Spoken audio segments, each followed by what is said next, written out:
Yeah. Yeah, got a continuation of a show that we were working on yesterday. Hello and welcome to Maverick Workshop. I am John. This is Abby. Hi. Chat is right here. I need to pop this baby out so we can see it. So it's getting a late But start. hope you're doing well today. And yeah, I'm getting a late start. I forgot I had an optometrist appointment today. So a little bit of a later start than I anticipated. But yeah, we're here now, right? Isn't that what's important? Well, I've been all day.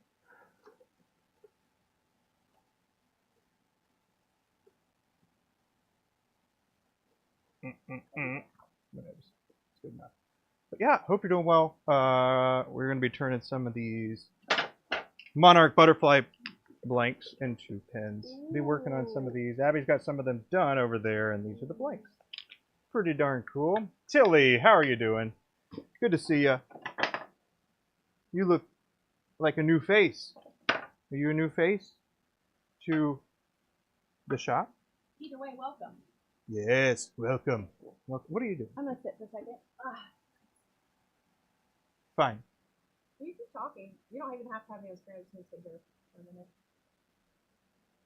There's Abby. She's John our just- blank maker. Yeah, John just got out here. I've been out here all morning. Mm-hmm. Pouring blank, saving pins. See? Isn't the vertical like so much better? Yeah, it is. It is. But the horizontal now Right, is it's for others. secondary anyway. So. But yeah, Tilly, good to see you. Welcome. I'm John. I make a lot of pins, turning diamond painting pins today, and then I work on fountain pins as the other thing that I do here, and then at least at Maverick Workshop, the YouTube part. And then Abby, she comes and goes as she pleases, On the videos, like a not in the cat, I workshop. guess. It just shows up whenever, and then hangs around, does whatever, and then leaves. And by leave, he means stands on the other side of the camera also working. And then judges you for whatever she had just done. That's what cats do. You don't like a cat? Anywho, I don't even like cats. oh, that's not nice. Why don't you like I cats? just don't. I don't know. I like dogs. I'm a dog person. Well, I like dogs, but I also like cats. I mean, I don't mind petting a cat, but I don't want it. Pet that dog. Pet that dog. But yeah, we're gonna get started here a little bit. I don't know how well the stream will end up doing today because it is Wednesday at like 2:30. Eastern time.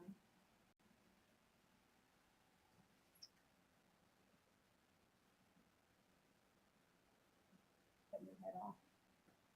There. Now it's not just a chin view with my belly.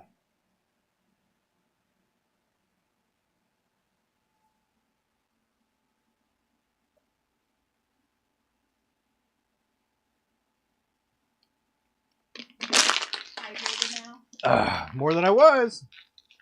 Better off than I was, that's for sure. All right, let's hop over here. Get the party going. Hi, Lauren. Lawrence, what's up, dude? Good to see you, man. Hope you're having a good day. Let's see. Here is looking decent. Hold on. Hold on. Light is weird. Yeah, well, it kind of is what it is. I got 3 focal points. I need one over there, I Yeah. guess. Use bright light from that over there. But it ain't going to happen because we're not going to do Okay. that. You switch it to your other. Yeah. Okay. Perfect. Yeah, so, did you want to show them? Well, did you want to show them or you want me to show them? Okay, here's what we've been working on here. These are craft handles, diamond painting pin handles. But yeah, these are the ones that Abby's been working on. She's been sanding and polishing. I've been doing the turning aspect of these. So, yeah, these are the Monarch butterfly. You might see a little bit of polish in between some of the grooves here. We haven't cleaned them yet, but yeah, that's what they're shaping out to be, which is, it almost looks tasty. No, the bow dice. And then yesterday, I kind of took a little detour and did something a bit different. I think Lawrence had to bounce out before he got to see it, but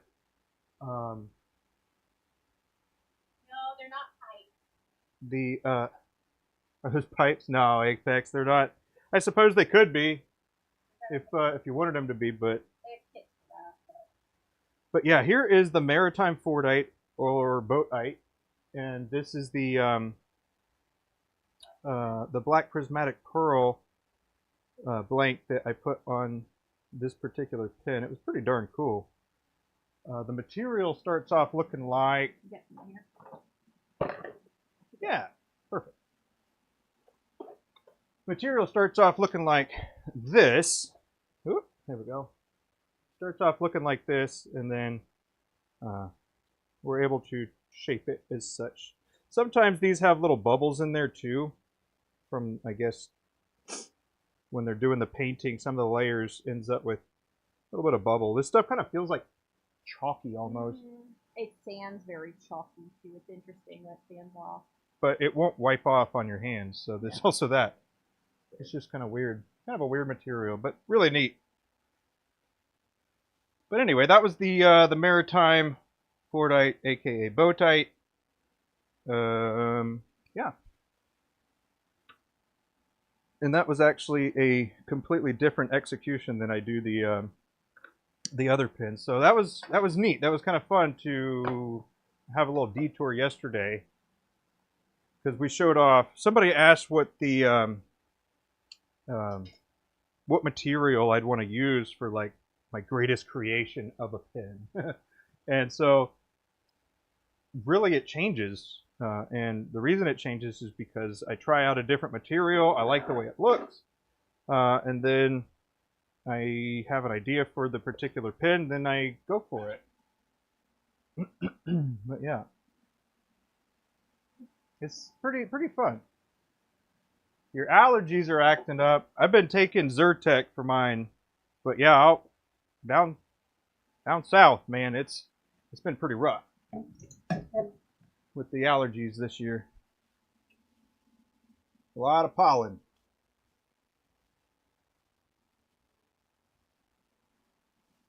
All right. Well, we're just going to get right into it. That way I can, start making some rock wool stuff. Let's see. Working on DP pin, expensive versus cheap. I hadn't changed that. We could talk about expensive versus cheap some more, but maybe not. Change it up. But yeah, Monarch butterfly diamond painting pins today. Let's see, what's our sub count? 943. We're 57 away from our 1,000 sub mark. So that's pretty exciting. Thank you all for that. I know I got my back turned, but yeah, it's also to help with the sound while I'm doing a little talking here.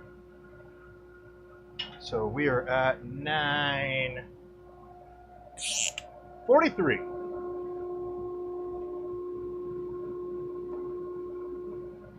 And then we're going to lump these together. Perfect. All right, getting started. If you have any questions or anything like that, feel free to ask. Yep.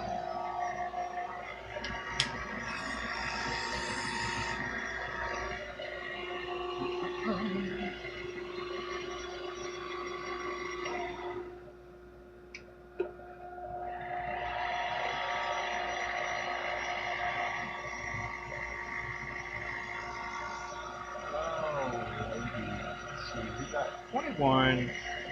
This little guy, relatively small grip section, leaves a little bit more room in the middle for a little bit of extra detail possibilities.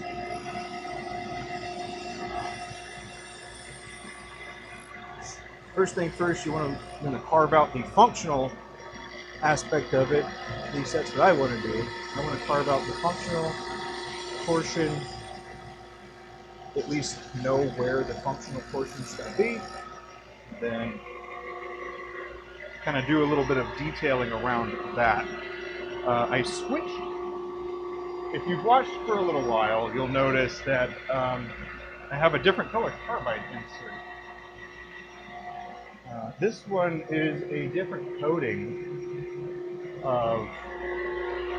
It's got a different coating on it. So I still buy them in the sets of 10, just like this, but most of them are silver instead of the coated. And I think it has to do with the durability or the longevity of their just regular carbide inserts. These in particular, I'm pretty sure, are for a planer or another like rotary tool that uses carbide inserts like that. And then obviously we just kind of turned it sideways, you know, where we made the cutting edge not rotary and the work that we're working on rotary.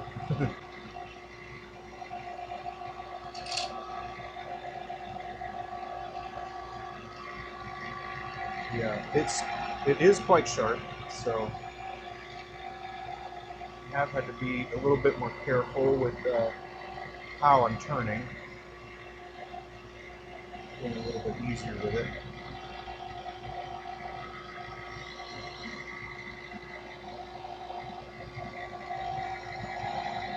Yeah, I was out this morning as well. I just didn't turn the stream on.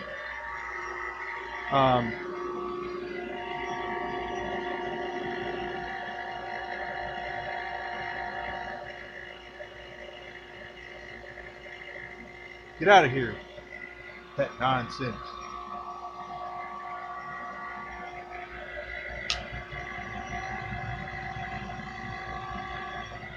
Do y'all hear me breathing?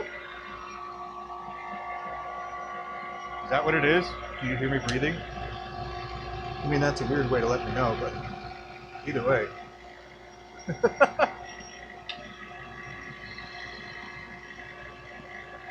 My bad.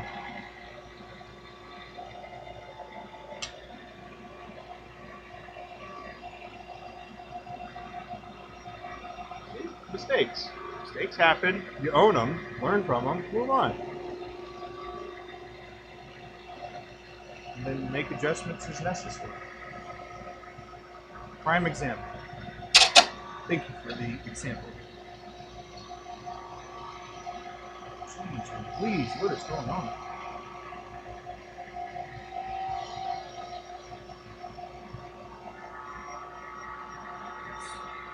Caught an edge. See, that's what happens when you catch an edge. So I was turning, and then I had lifted up the side as I was moving along, and it caught this edge, and then it forced my tool downward, and that's what caused that skip and chip out right there. But we're gonna figure it out. We're gonna get it remedied here. But that's what ended up happening.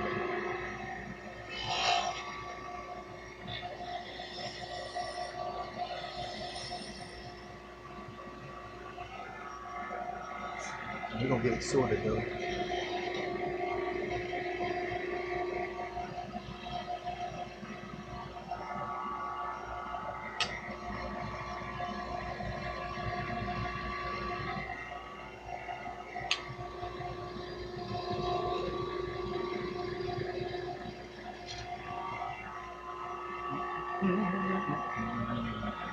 Almost there.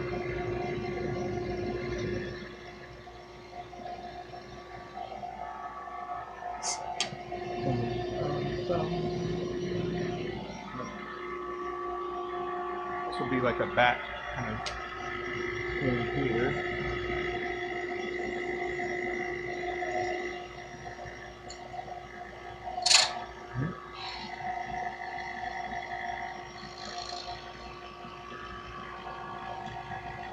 Like I said, when I do use carbide, I usually like to dull it a little bit first before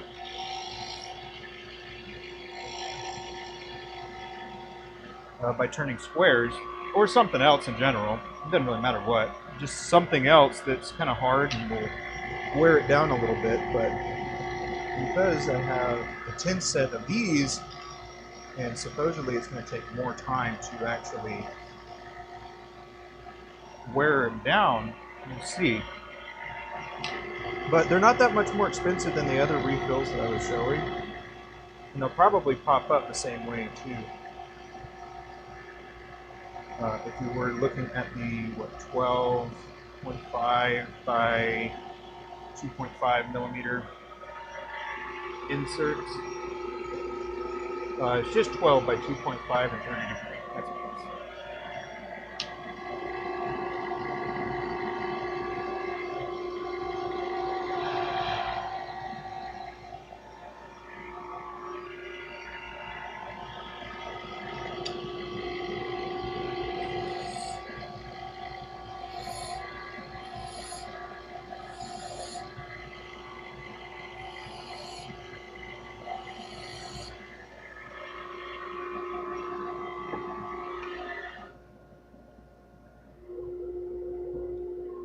There we go.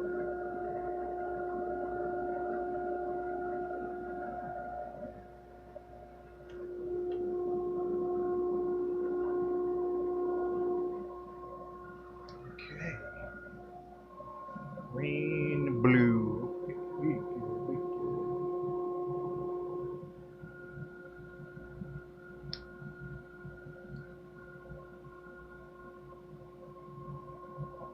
Yep. How's everybody's day going?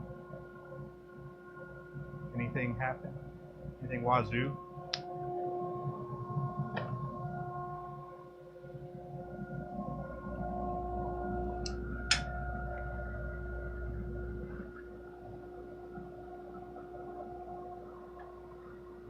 Any small businesses out there? Anyone with a small business?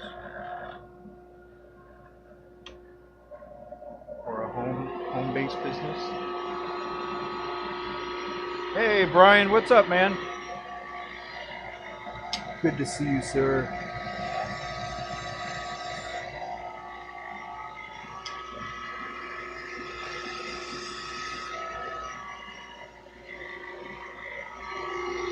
You off work already? They letting you out early?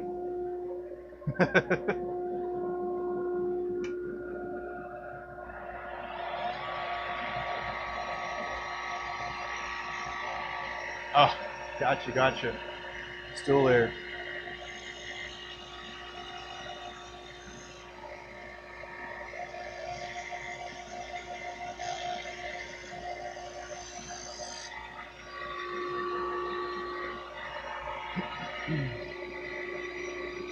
Let's see. Another 45. Right on. Well, I'll be here at least 45 minutes, so.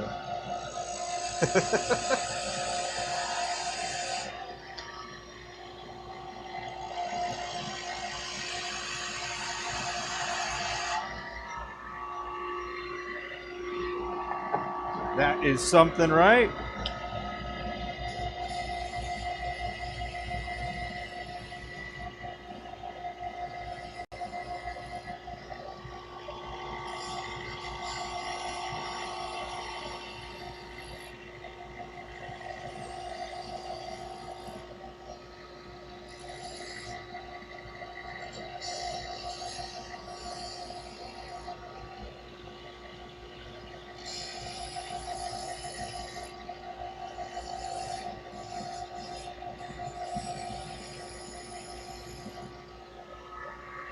Oh, but yes. So one of the things that I did yesterday is I did a little bodite pin. Yeah. I did it a little differently because I thought it would be better this way. Give it a little bit more durability and rigidity. It's also got a little bit more heft than normal ones too because of the material itself. I didn't want to go too small with it because the edge of the actual part is 13 millimeter on the inside, and I didn't want to make that part too thin. I certainly didn't do that in the middle, so I also wanted to give it a little bit of shape, so that's how I ended up with that.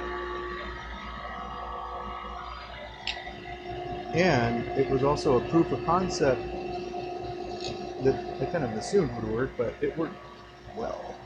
So that's exciting.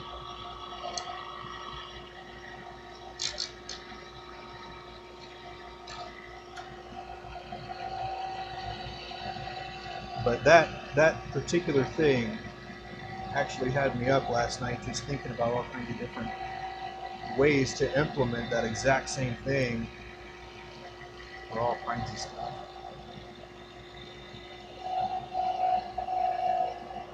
So that was fun.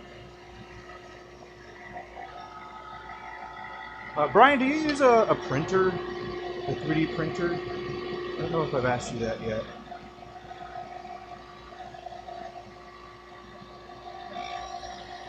I think I'd like to get a Bamboo Lab.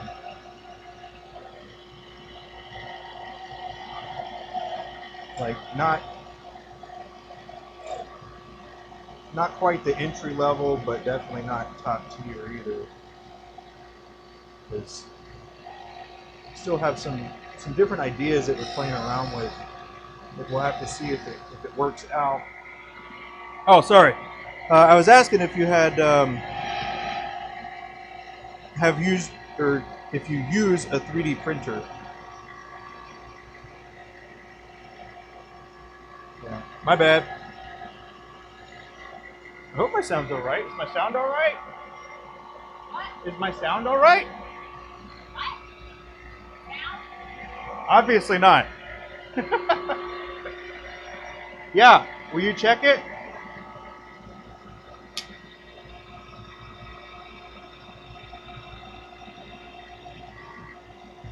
You've got one. That's awesome. What kind? What kind did you end up getting? Or when did you get it, and are you happy with it?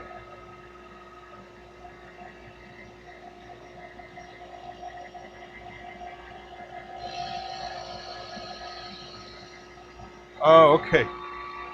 Okay, we're good? All right. Oh, okay. Oh, that makes sense.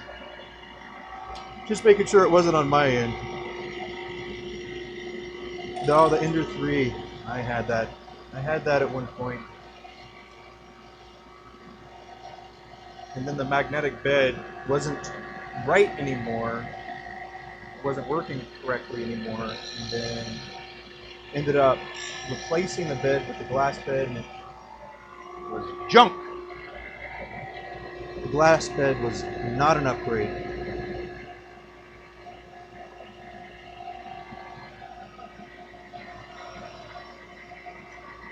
But yeah, those are pretty decent little printers. A lot of people really are happy with them because, like, you know, the whole price, value for price, and I suppose the capability that it's got. I don't know. I definitely didn't push any limits on any of those areas, really. I was just trying to figure out how it worked.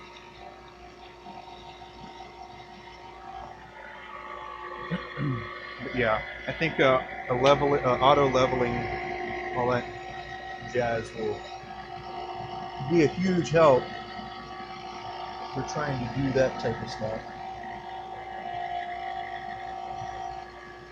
So leveling was by far the most annoying thing about 3D printing. Less than 200 ship? That's awesome. Yeah, I think ours was about that price as well. Like probably around there.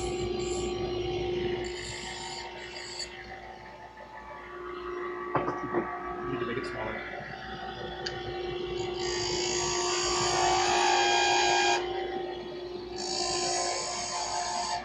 There we go. Now we got to clean up the little bits that we just made.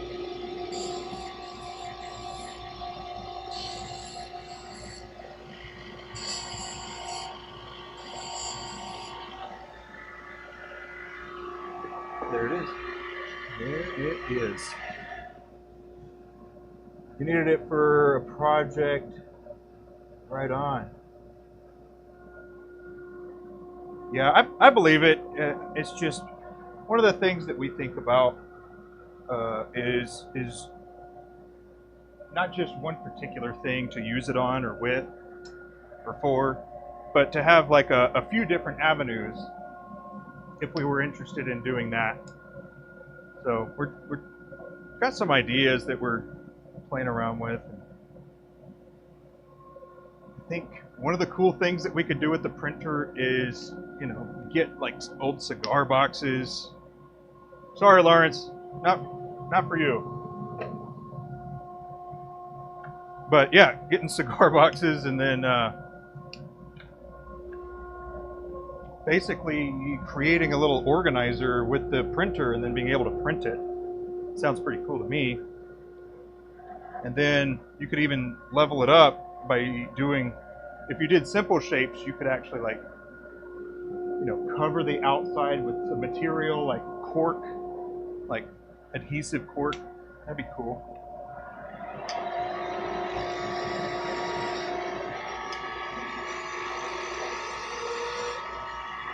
But yeah, just trying to think of different ways to like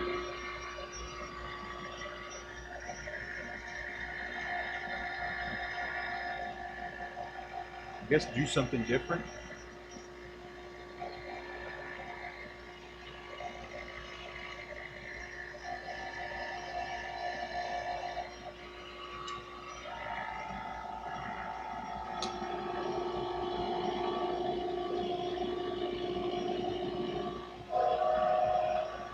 Man, this carbide tip is pretty cool. I like how it's you know, kind of the bronze or brass color. Yeah. Vinny, what's up, man? Hope you're doing well today, sir. Got a late start today. Had a optometrist appointment that I had forgotten about. Making time machines? No, I'm making diamond painting pins. So it's an accessory to a time machine activity.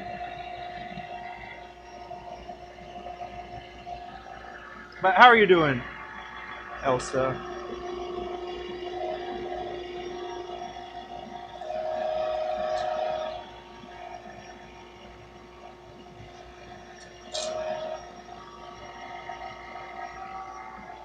We are indeed. I appreciate you.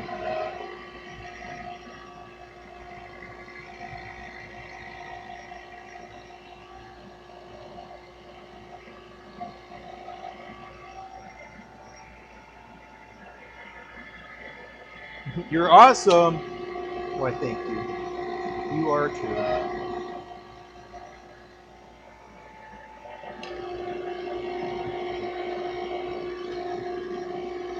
And I don't know. I kind of think I want to call this like a, but like, doesn't this kind of remind you like a gold tooth on something, or I don't know, like a. Well, it looks cool. Either way, it looks cool. I don't know.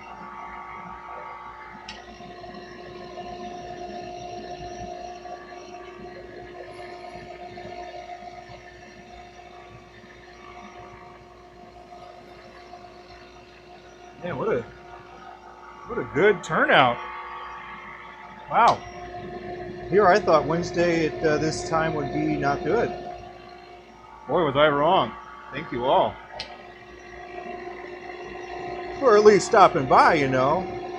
And then if you're interested, go ahead and if you do happen to, you know, enjoy pin making, pin turning, hearing people talk about random stuff, small business related stuff, you know, that type of thing, then this is basically all I do when I stream. I'm either turning diamond painting pins, or I'm working on a specific different kind of project. So one of the things that I'll have in the near future is probably going to be a slingshot, and maybe even a magnifying glass that I'll be working on, just making a handle for these things. But we'll pick some interesting wood and maybe do something a little non-standard with it. But yeah, let's see. Hey, How you doing? I don't know how to say that name. I'm sorry. I'm sorry. But it's good to see you. Hope you're doing well. Yeah. Oh yeah. Yeah, like I said, I'm working on some diamond painting pins. These blanks are called Monarch Butterfly, and let's see. I put the other fountain pens that I was working on away already. So I'll get those back out in a couple days, so you'll see those on stream again, most likely. Yes, just so far, just working on these here.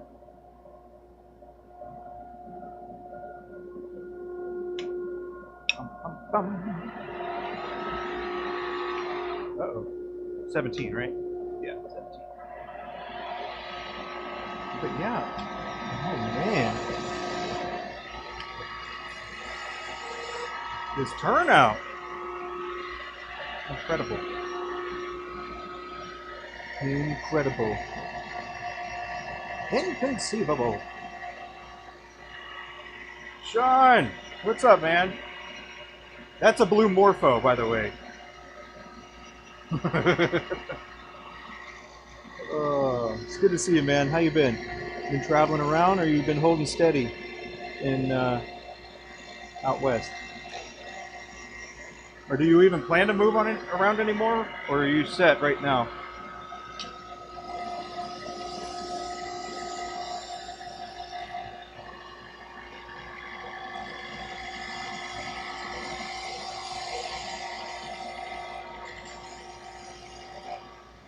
And did the subscribe thing pop up? I'm not sure if it did. I'm sorry if it didn't. I'm not a computer wizard. I am a simple pin maker.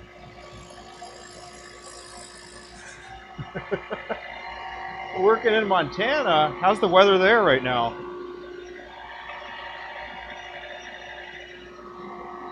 That's pretty cool.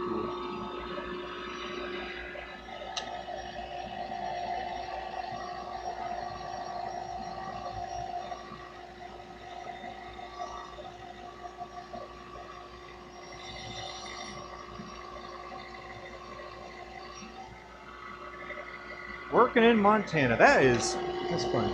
I've been to, let's see, where did I go? Butte. I went to Butte, Montana.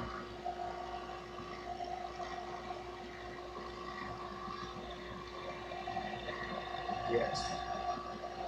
And it was beautiful. What a beautiful place. Man. Maybe that's where I need to get like a second house. If I ever get a first one. I'm just kidding. I'd probably not want to live there. It's really flat, isn't it? It's super flat out there. I mean, it has mountains as well, but... Oh no, that's what it is. It's high elevation. That's what it was, right? The elevation's really high there. I was trying to figure out why we went there, but we did a...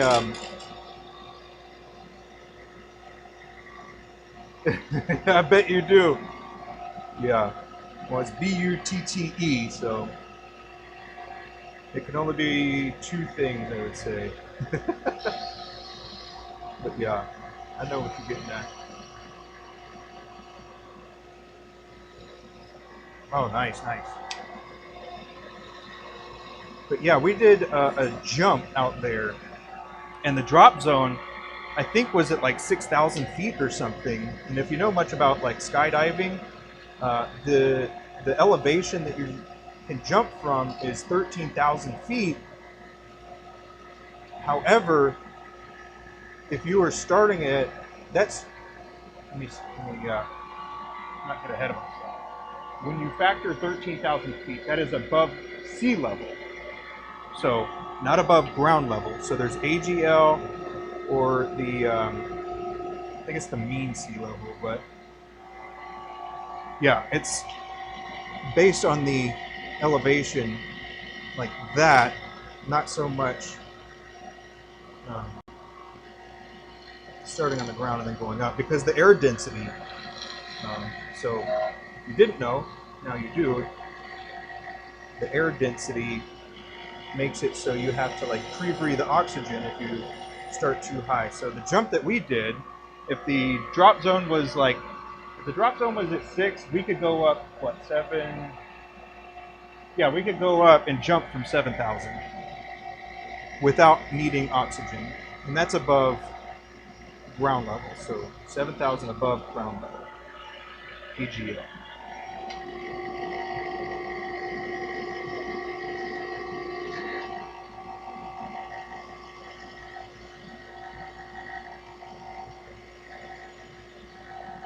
Oh, Sean, did you see? Did you see? I pimped my carbide. I pimped my carbide tip there. All right, I'm just kidding. I just bought a different one that has a good coating on it, I guess. I don't know. I've gotten drill bits that have a coating on it, so yeah, you'd pass out. You would pass out if you went too high and stayed there for too long. And it's based on averages, so not everybody is going to go up to 13,000 feet and pass out. It's more of an average healthy military age male kind of thing. What's up, Michael? How you doing, man? Got this beauty all done. I meant to start streaming earlier, but I forgot that I had a optometry appointment, so my bad. But I had every intent to. Let's see. All right, that one's a little. Look at that. Have you made black and white before in your blanks? When you do, they like to get really gray. So kind of like this. This, but then you can see kind of where it actually has even better color separation. So the gray is kind of where obviously the black and white mixed a bit, but I'd say that they stayed really separated. And that's not just me complimenting Abby on her work, because that's not really what we do. It may sound weird, but we don't actually just compliment each other back and forth. We're actually quite critical of each other if it's something that we want to improve upon. So,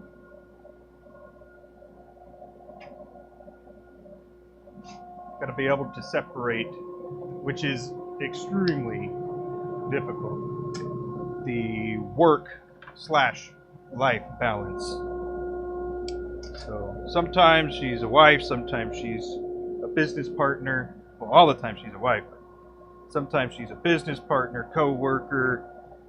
You know, depends on the project, depends on all kinds of stuff. But yeah, we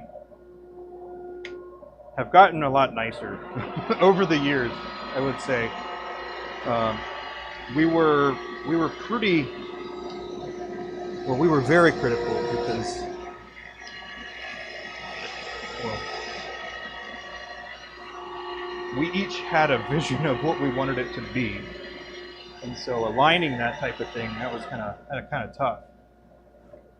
But we managed to do it.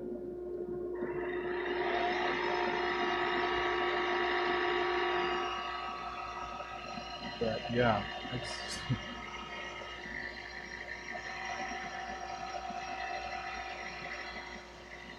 I don't necessarily think it's for everybody, though. That's for sure. Let's see. Anyone here who hasn't subbed? Oh, thank you, man. Appreciate it. Yeah. You wanna see a little more of me turning and chilling, chatting, business talking, him talking, ideas talking, all kinds of talk in that wheelhouse, I would say, is what I do.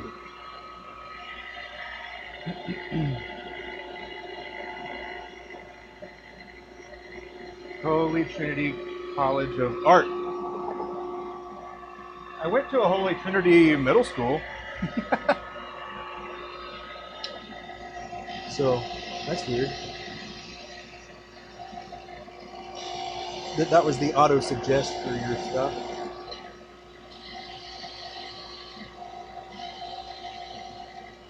But how you doing, Ben? Good to see you, man.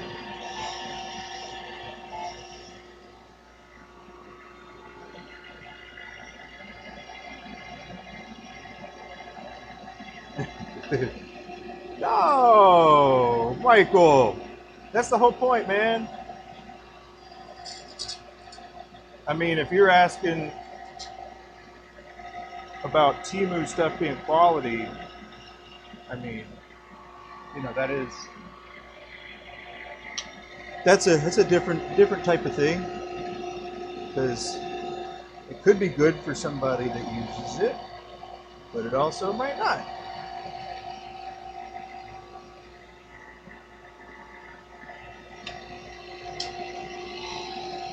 But I suppose the same could be said for anything, really.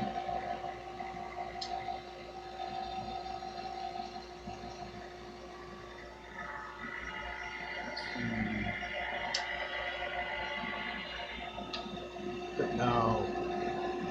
And it's oftentimes kind of funny, because sometimes the simplest solution that you're like, I should have known that, is the easiest one.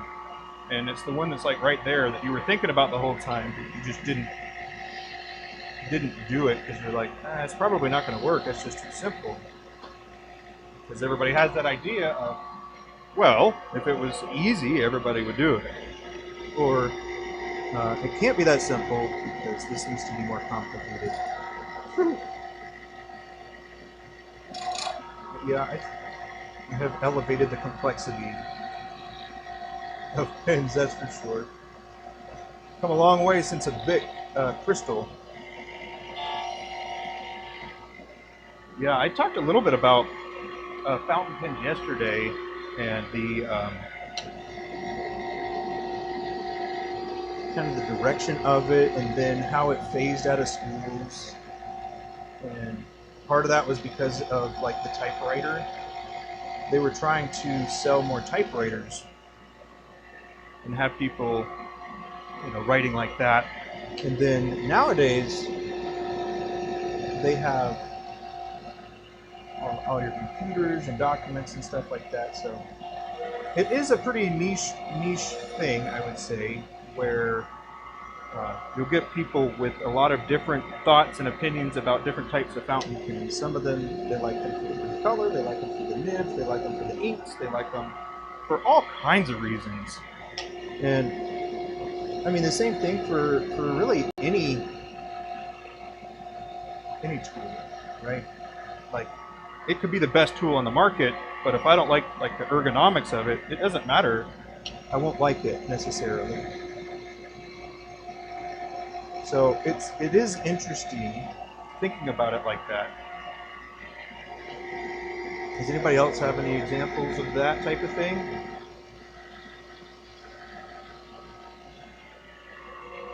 Where you're like, you've built up whatever it was in your head so much that like, oh man, once I reach that, it's going to be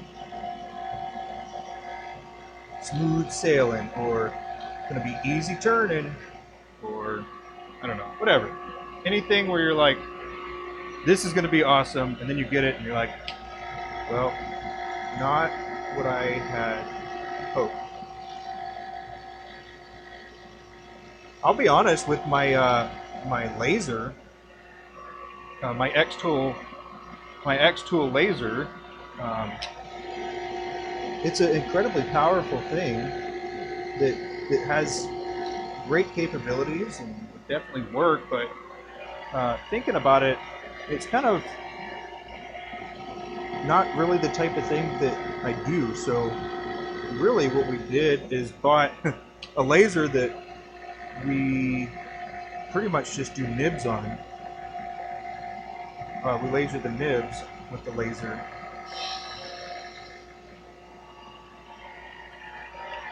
So yeah, it's kind of weird. Thinking about it like that.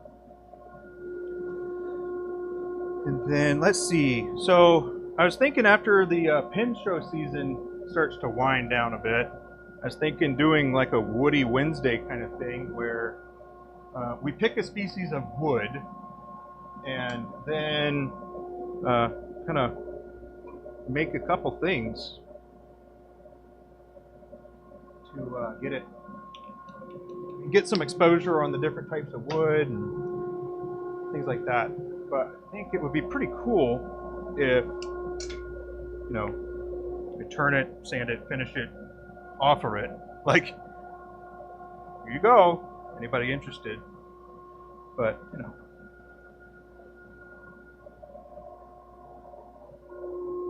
Might need a different thing. That might be good for something, but maybe not here. I don't know. I don't know. But yeah, we're working on this. And then in an effort to get even further ahead, I've got more diamond painting things that I'll be working on as well. So that's also pretty cool.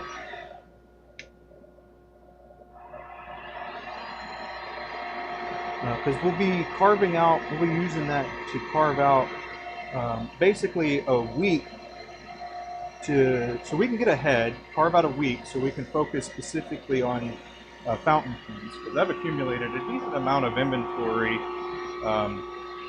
that will be for these shows. So that's what you can do.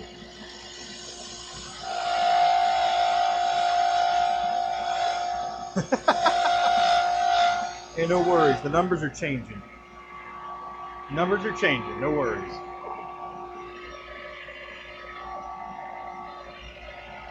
But yes, I hope everybody's having a wonderful day today. And if you're new here, thank you for stopping by. I am John. And fountain pens and painting pens and other craft of sorts. My wife Abby makes all of the blanks that we use for the most part. Sometimes I'll deviate and do something without her material, but not very often, because that's not really my focus anyways. My focus is more of the shaping and refining and functionality of it. Not so much the colors or anything like that. Which I'm happy with. Because I'll see a color, I'll be like, it's blue, and Abby will be like, no, it's teal, or it's like a dark blue, or baby blue, or Carolina blue, I don't know. Just all kinds of different colors, and we see them differently. We look at very different things when we're looking at something.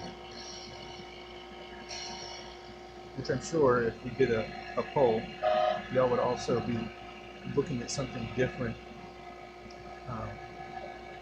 as far as like determining how well it was made or process in which it was made, something like that. I'm sure everybody's got different things that they actually pay attention to.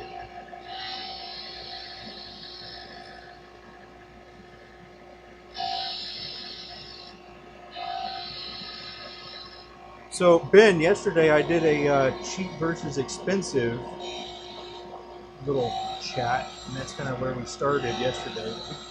We didn't stay on it too long, but you being where you are, you probably have some inputs on lathes, cheap versus expensive, and at what point should you upgrade?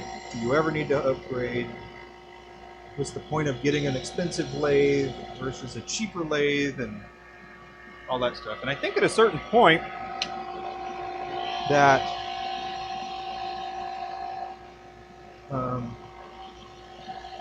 I think it doesn't really matter. But when people look for stuff, they're like the best lathe. They're not like, can't imagine people typically looking up the most budget-friendly lathe kind of thing, you know? It's like, where's the best budget lathe for $200 or $300 or whatever it is? And it'll work. Either lathe will work. You end up with like a Win, or I think Bauer is more expensive than that, but you'll end up with like a little Win, or I think you can get a Jet 1015 for that amount as well. Maybe those are closer to 5. Either way, is it worth the extra couple hundred or 100 or shoot, even thousands when you're talking about like a robust lathe or a one-way lathe, which, you know, you got a one-way, which is the last lathe you'll ever need, but that doesn't make you want another one less, does it? Like, oh, I could use another lathe for this.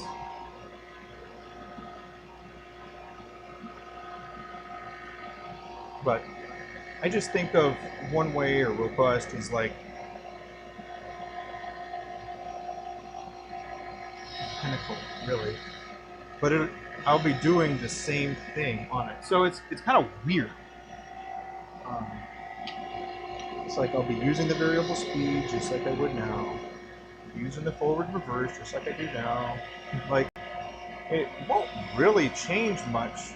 However, I do think something that is sometimes undervalued and sometimes really overvalued, and that is your feelings when you're doing it. Now, I'm not exactly a touchy-feely kind of person when it comes to feelings, but you know, if you're standing in front of the lathe working on it and you don't like the way that it looks and you have to work on it every single day, it kind of makes you feel a certain way, you know? And if that's the case, you know, you're going to be potentially more reluctant to go into working with it or on it if you don't like it. I suppose the same could be true with the project, but just thinking about the tools, you gotta like the tools. Right on, Brian. Have a good one, man. Drive safe. It was raining here earlier, but I don't think it is anymore. And we're not too far away, so. 4. A little bit away. But yeah. Let's see. If you were interested in turning, You have a little sheet that is in my link tree that you know, we can have a little one-on-one sesh. Debbie told me to talk about that a little bit more, just to make sure I'm not just like, you know, just putting a hook in the water kind of thing. You got to actually like bait the hook, so to speak. And I'm not trying to bait you into anything. It's just if you want to learn something specific, And I don't actually talk about it on stream, or I don't talk enough about it on stream or whatever it is, let me know. we can potentially work on something like that.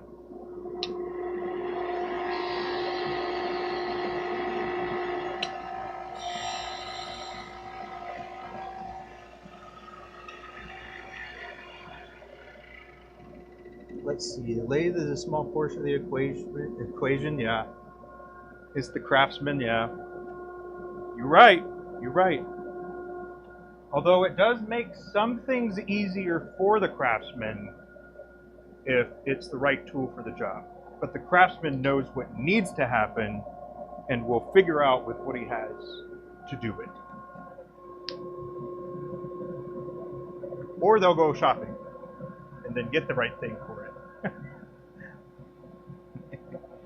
And that's how our workshops expand and expand.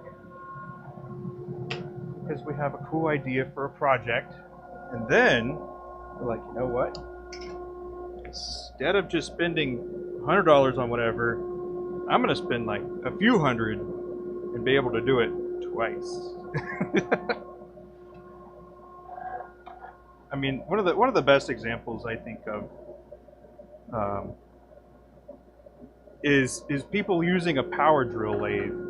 Like, that's so weird, kind of silly, because you'll end up buying the wood, you'll get everything all level, you'll have your drill, and then you'll be able to turn, sort of. You won't be able to turn at that speed unless you use like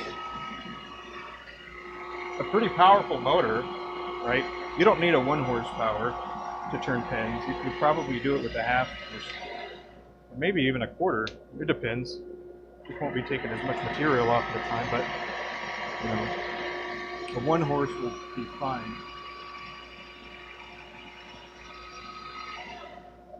By the best one you could afford at the time, that's good. That is one of the variables to the equation that I think of when I'm doing that. I think about space, projects that I want it for, and then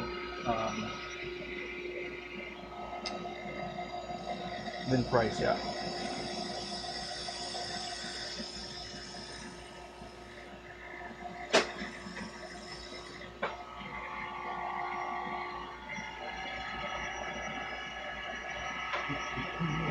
So hot.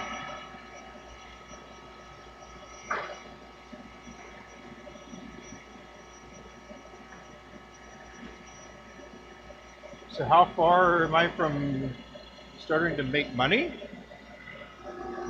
From turning? You know the answer to that.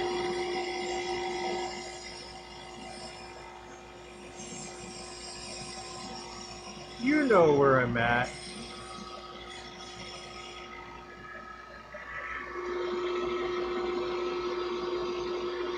Oh!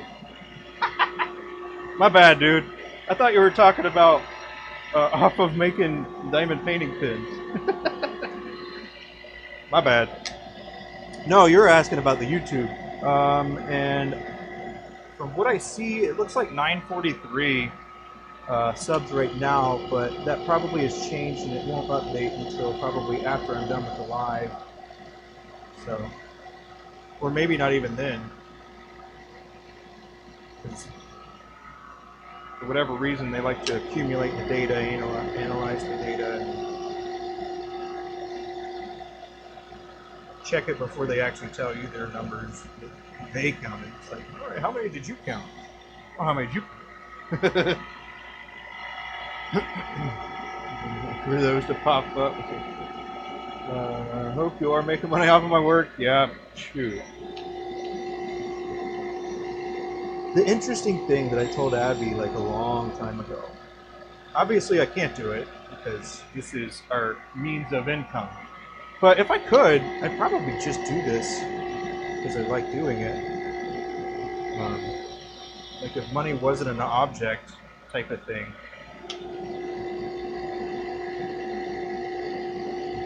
Because I do find it satisfying and fun. And I find it stress relieving, but also stressful, but in a different kind of way. It's like a self-imposed kind of stress that it's like, come on, you know how to do this, you can figure it out or whatever. Just kind of working through everything.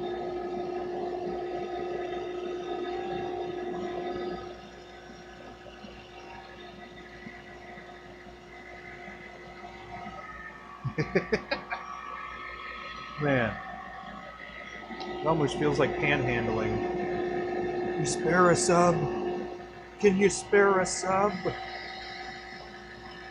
But I definitely appreciate y'all looking out and helping too. It's just funny. That's how I think of it. I think about spare some change. You spare a sub? It's free!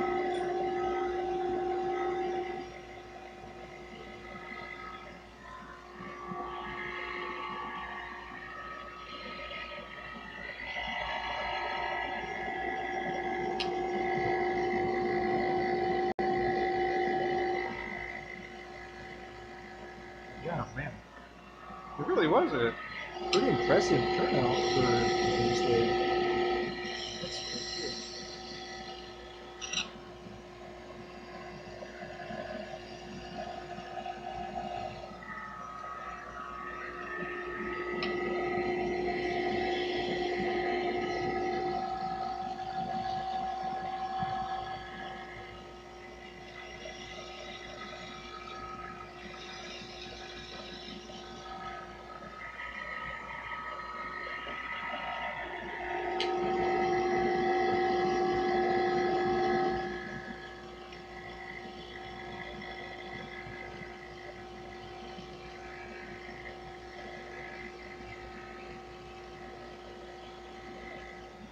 I got a different carbide insert, Ben. There's a different carbide insert on my left tool right now. I mean, it's the same, it's just coated. Heck yeah! What movie are you gonna watch? What movie? Some of the new ones that have been coming out are, I'm looking forward to at least.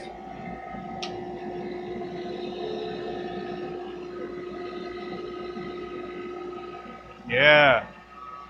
Gold, baby, the gold. Bling.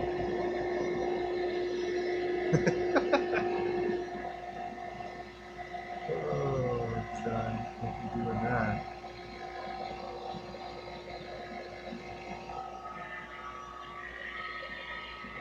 But yeah, I'm interested to see how long it lasts. Let's see. Aren't the metal under the coating just high-speed steel? I don't actually think that this is high-speed steel, but I don't know for sure. It could be.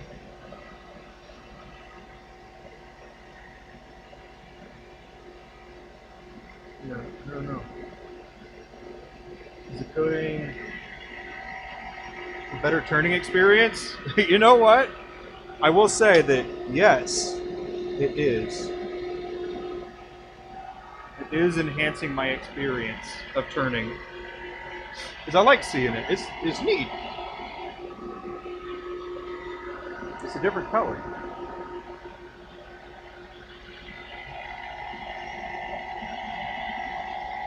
On the insert, I think it's just carbide.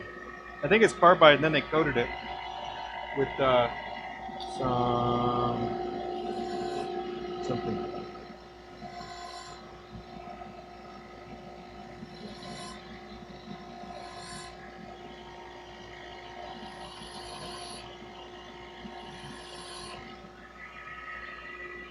yeah, it's pretty cool. I've enjoyed it. It has been turning very nicely and getting a nice clean surface. Way better than high-speed steel.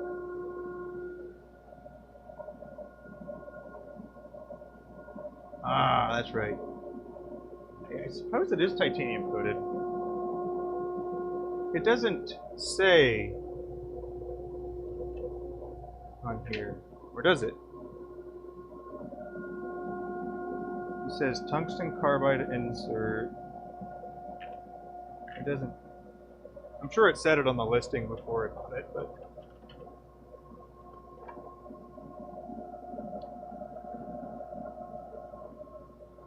Benjamin. Yeah.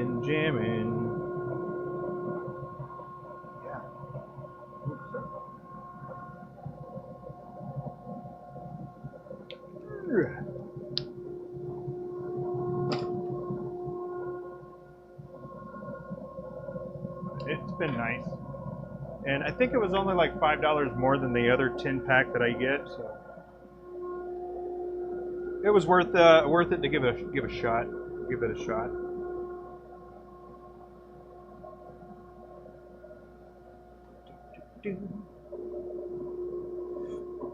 You just got it for the bling to look cool? You know what? Contrast is definitely something that I find appealing. And does it look cool? I gotta know, man. Does it look cool?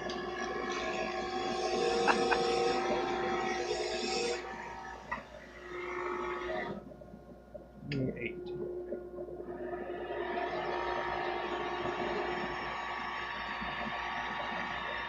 Anywho, have a good, enjoy your movie, Ben. Thanks for hanging out, man, stopping by and all that jazz. I will see you around, man. For sure.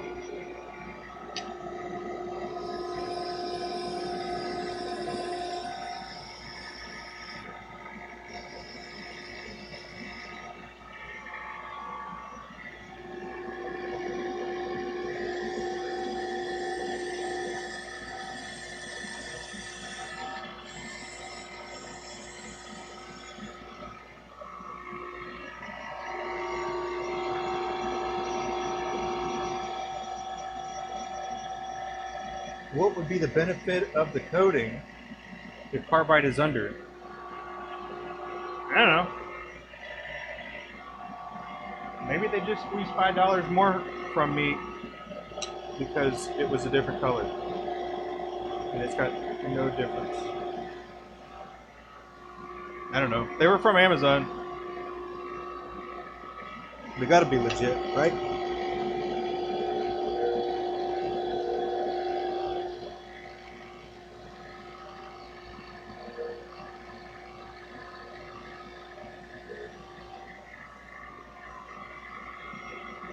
Oh, did I tell you all that we dropped off the pins to the local store too? That was pretty cool. It was exciting to deliver those to her store. Apparently she's going to be moving to a different store in a couple days. Or not a couple days, a few weeks. I don't know, something like that. And so that's pretty neat.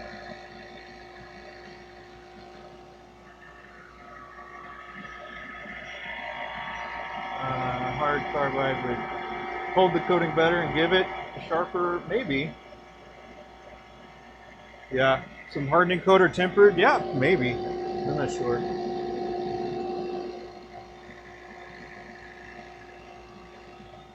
I mean, to me it was worth the 50 cents alone for the different color. Per tip, at least. 50 cents per tip more. That ain't that bad. So it looks cool. It's been a great topic of conversation so far. Right on, man. I'll see you.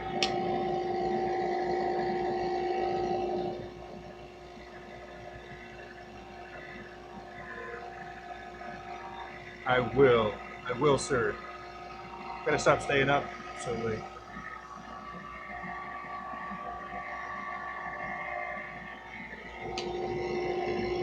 Completely my fault, by the way. Just...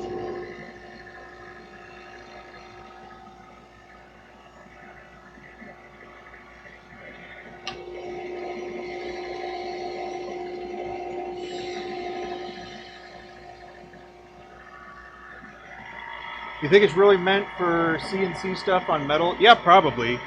The inserts that I already get are for like a planer.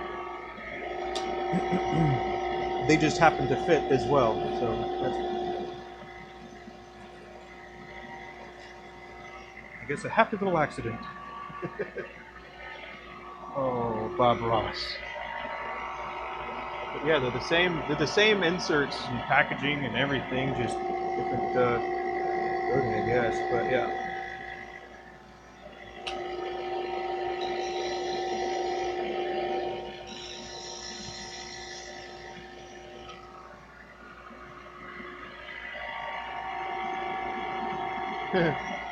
Yeah, if Brian was still here, he could probably explain it better. Yep. I would agree with that. He probably could, for sure. But he is driving. He might be listening, but he's driving. Don't want to mess with that.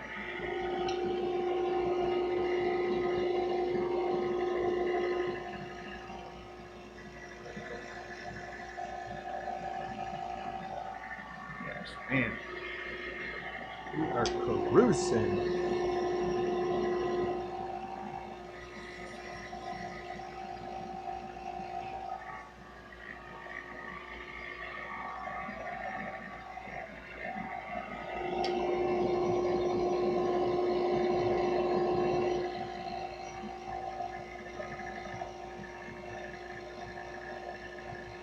So the tool is actually at a good spot for where I like it to be as far as sharpness.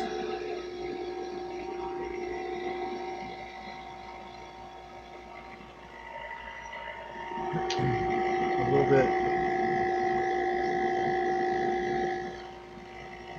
I guess.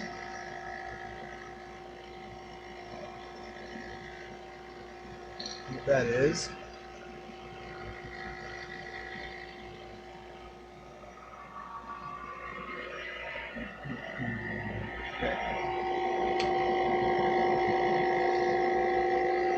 So I think I talked a little bit about camouflage the other day, but on things that stick out, like your nose, if you're putting camouflage on your face, you want to put things that stick out, like your nose,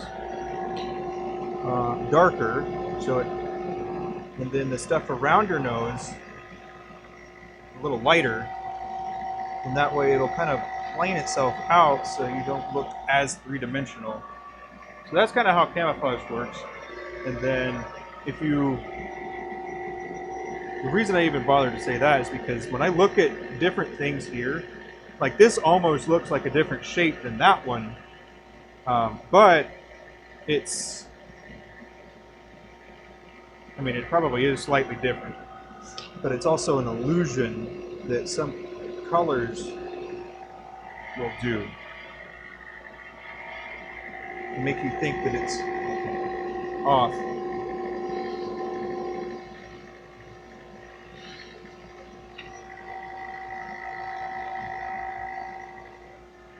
Now that doesn't mean that one side's perfect is just as perfect as the other side. That's not what I'm saying. But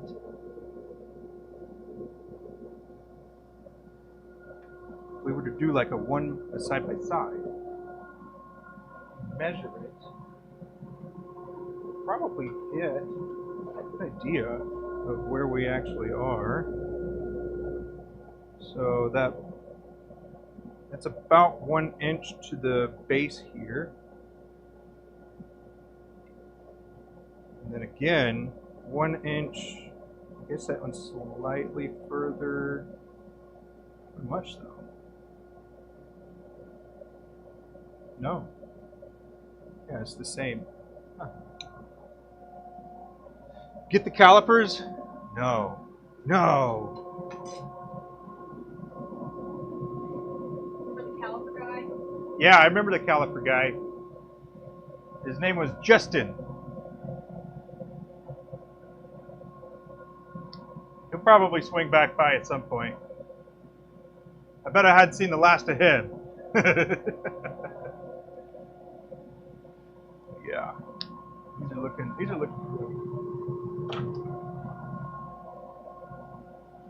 Let's see. I don't know if I mentioned it while y'all were on earlier, but Abby did end up putting some blanks up over the weekend. So if you were interested in some blanks, there are still some blanks there. Just wanted to throw that out there.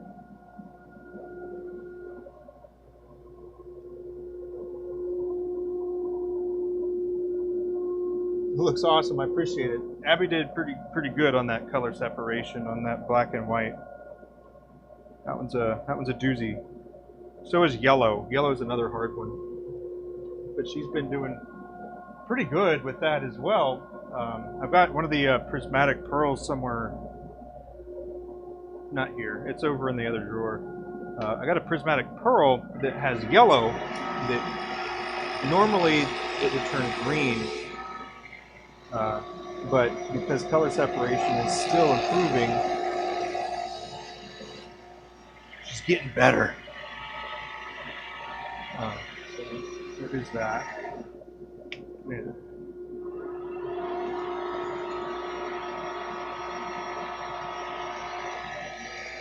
Oh, they're good blanks. Thanks, man. Appreciate it. Sent you a couple extra ones on that, didn't they? We? Happy to? I think we did.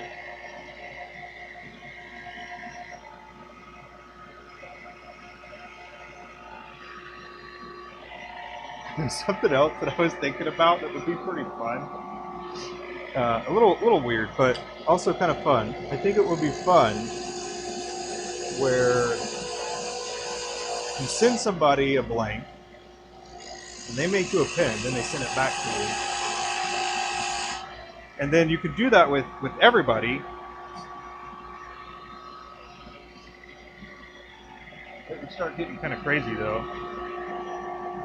Pretty quick. An organization would probably falter even quicker.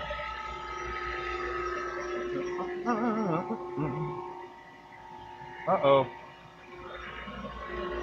All right, I got to do a little housekeeping thing. I got to go empty the bucket of water from our air conditioner. Yeah, I got to go do that right quick. Maybe Abby will go over here. Lawrence, I'll let Abby talk to you about that. We have done it. Hey Abby, you come over here. I gotta go empty the bucket. You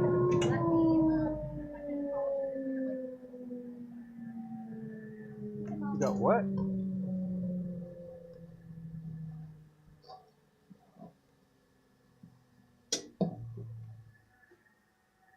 Huh. There we go. You should maybe get 50% back.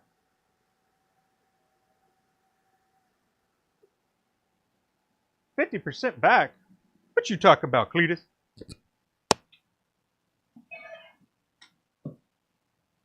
But I'll be right back. Don't even bother turning the camera or anything. Still working. I just need to go dump the bucket. What? Dump the bucket? Yep.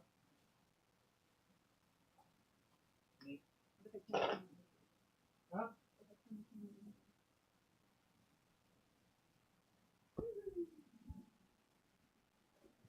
He's got the camera so far over here.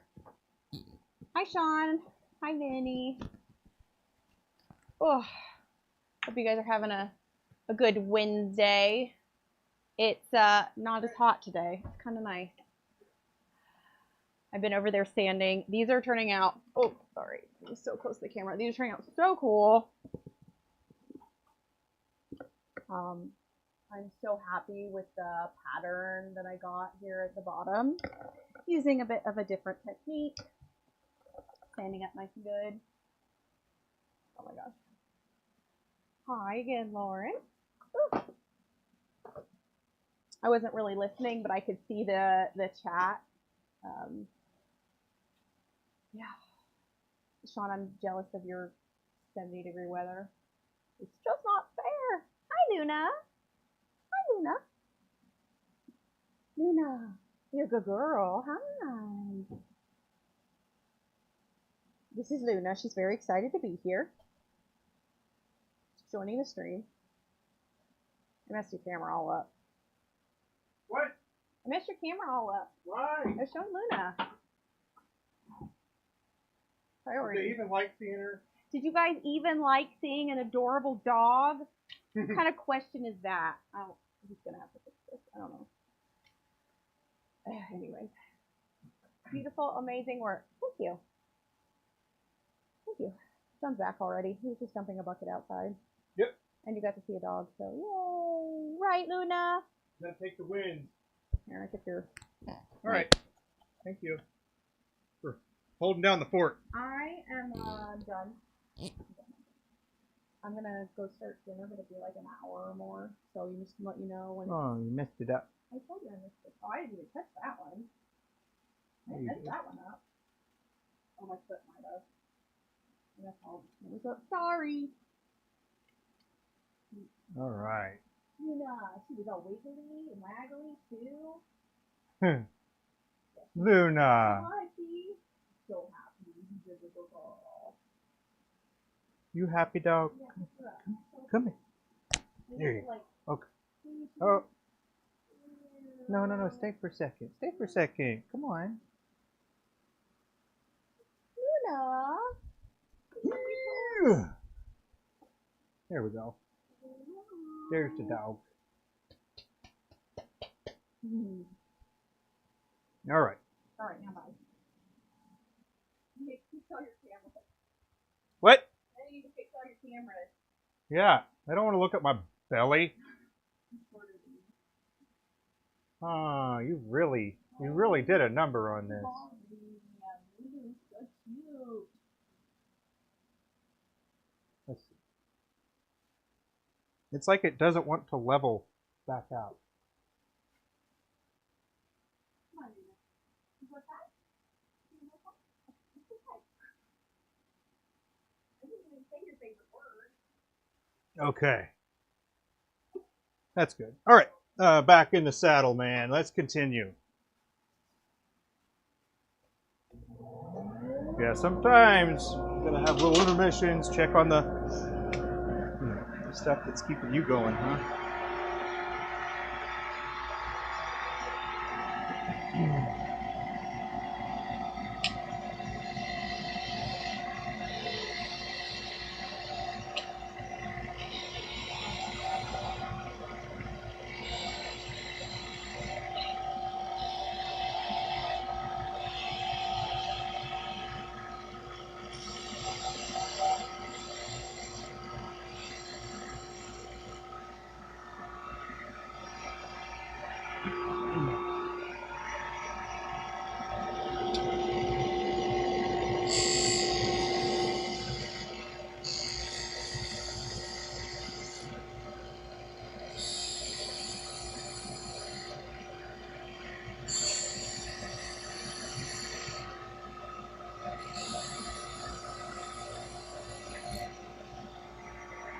Oh yeah, back to that wood,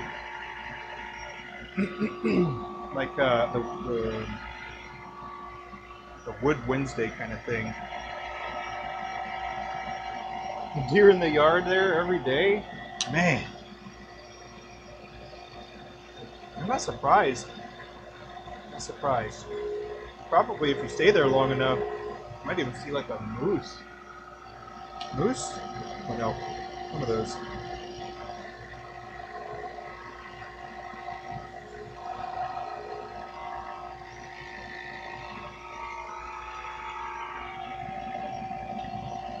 Did anybody else watch the Americas that was narrated by Tom Hanks?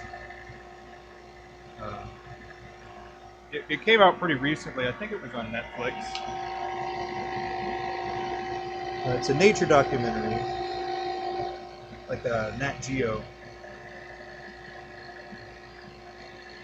It was really incredible.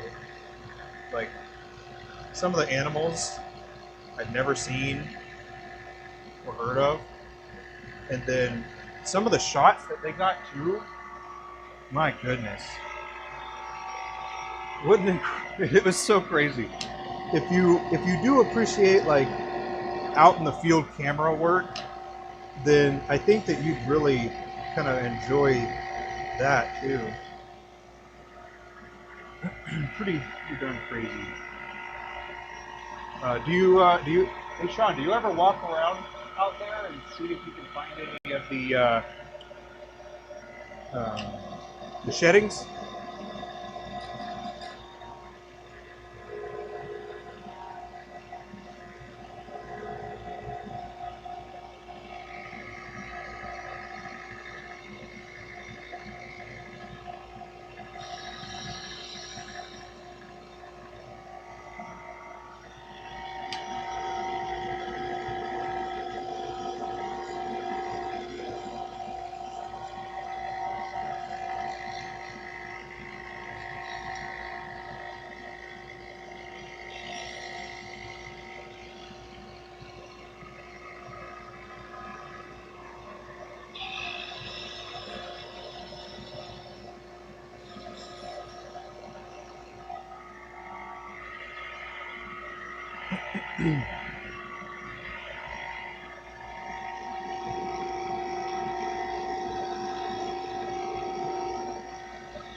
A lot of wildlife there too. That's awesome. Oh shoot, that reminds me. I think I've said it before, but it was a long time ago. When I took my daughter on the motorcycle ride, I went to visit my mom and boyfriend in a cabin that was in Virginia, not too far from where I am. And there was like a little river back there that was pretty shallow. But we were riding to go get ice cream one of the afternoons while we were there, and there was a little baby bear, little bear cub, that was just watching traffic go by. Like, you know, like in the mountainous area where the trees are all, I guess like a valley of a mountain area where all the trees are coming out, and then you kind of have the roads, the mountains that have been like cut back so the road can be there. Well, anyway, there was like a barricade, and funny enough, there was a bear on the barricade, and it was a little baby, and it was just looking over, watching the cars go by, and there we went on a motorcycle, went right by it. It was so cool.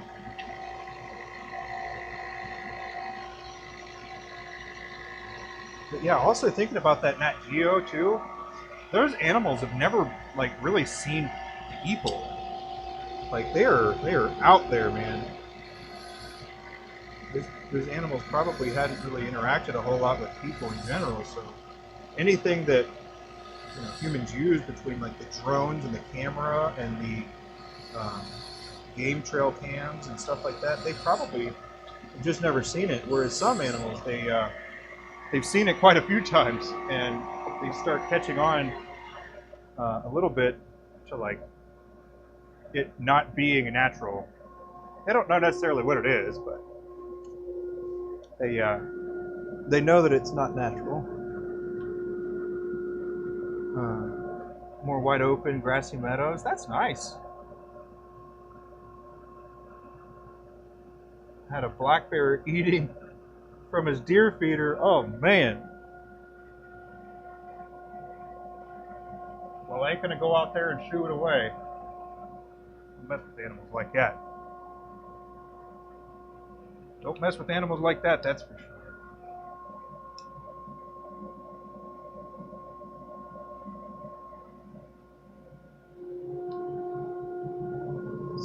Another documentary that we watched pretty recently.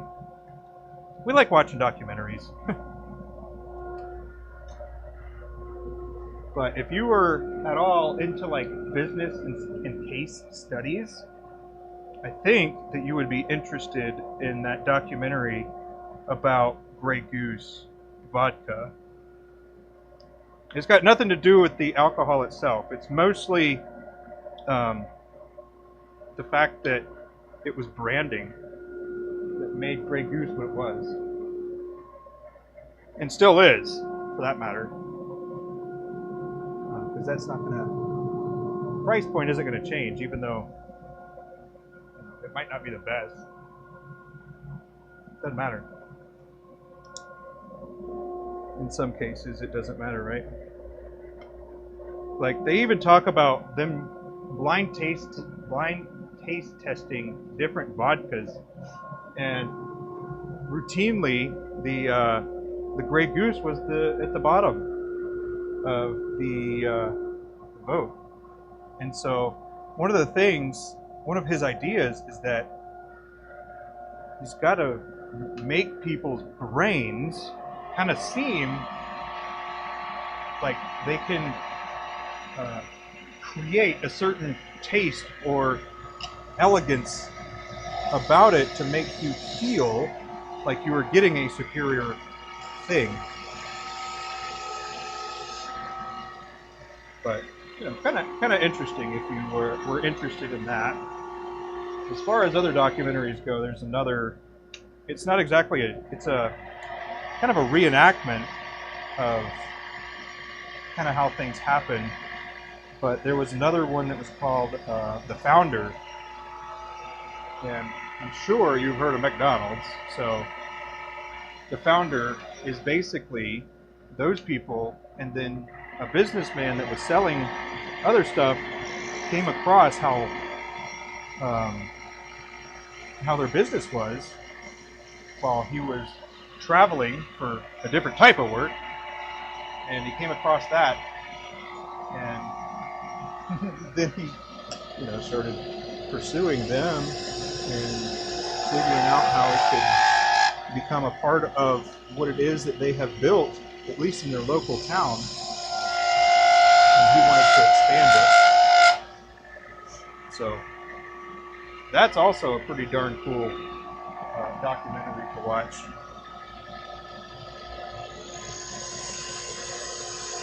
But I would say that in some cases, some of the things that I've learned about business kind of, I don't know.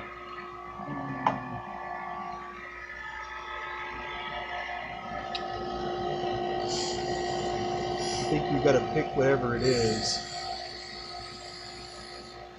or how you want it to be, and then maintain that. But also be able to be flexible.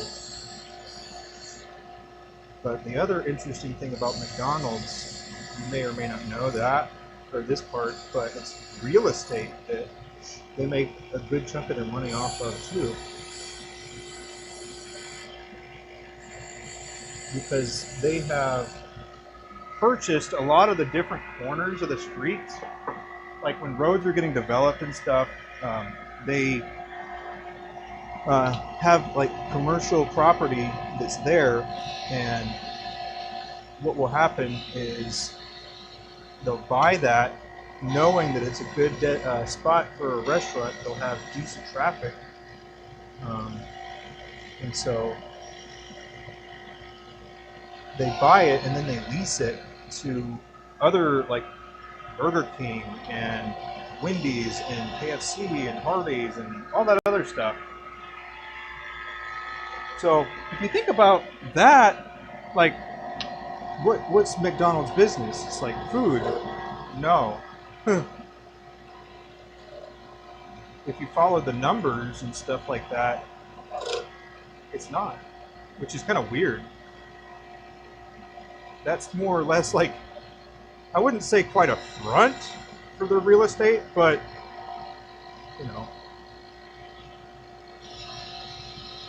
either way, it was really cool to learn more about that.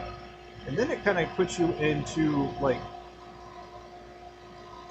the wheelhouse of understanding how other businesses are. And then when you see signs when you're driving down the road, it's like commercial property for lease or whatever, you're like, well, somebody's owning this and it's unoccupied. So in some ways, you might be able, if you needed that lease in particular, you might be able to negotiate the terms on that in your favor at least.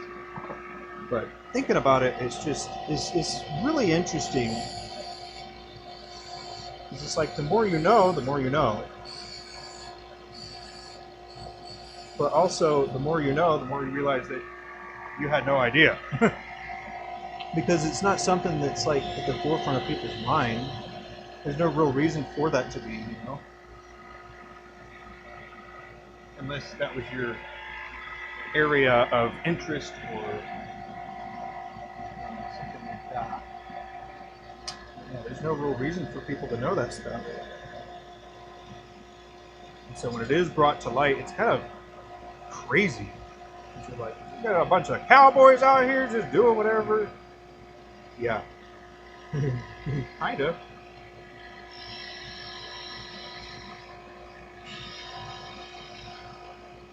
Starbucks also. I thought Starbucks went more of like a bank type of route. Like a banking type of thing where credit cards and stuff were involved. Isn't that what they did? But nonetheless, interesting because it's like Starbucks makes coffee and sells coffee. Well, that's what you see But if you dive a little deeper, you start like seeing a little bit more than you thought was actually there.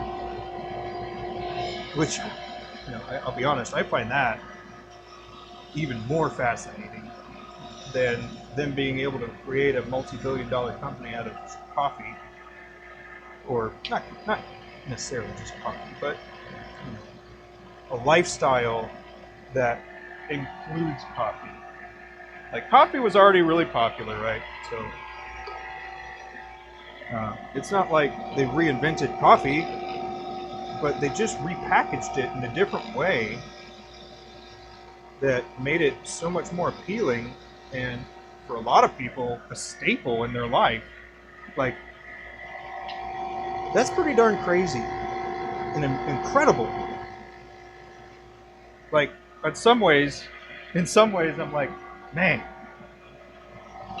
I don't know if I could do that, for one. And then on the other hand, you're like a little bit envious of that clever avenue. And, you know, in some cases, I find clever avenues to be a little bit predatory. But on the other hand, it's only predatory for people that don't necessarily know that it's happening. But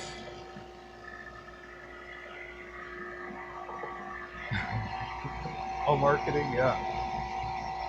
Coffee has 90% profit margins. I believe it. I believe it. But if you drink a decent amount of coffee,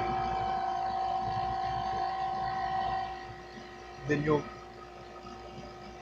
at least know that the way that Starbucks does it is different.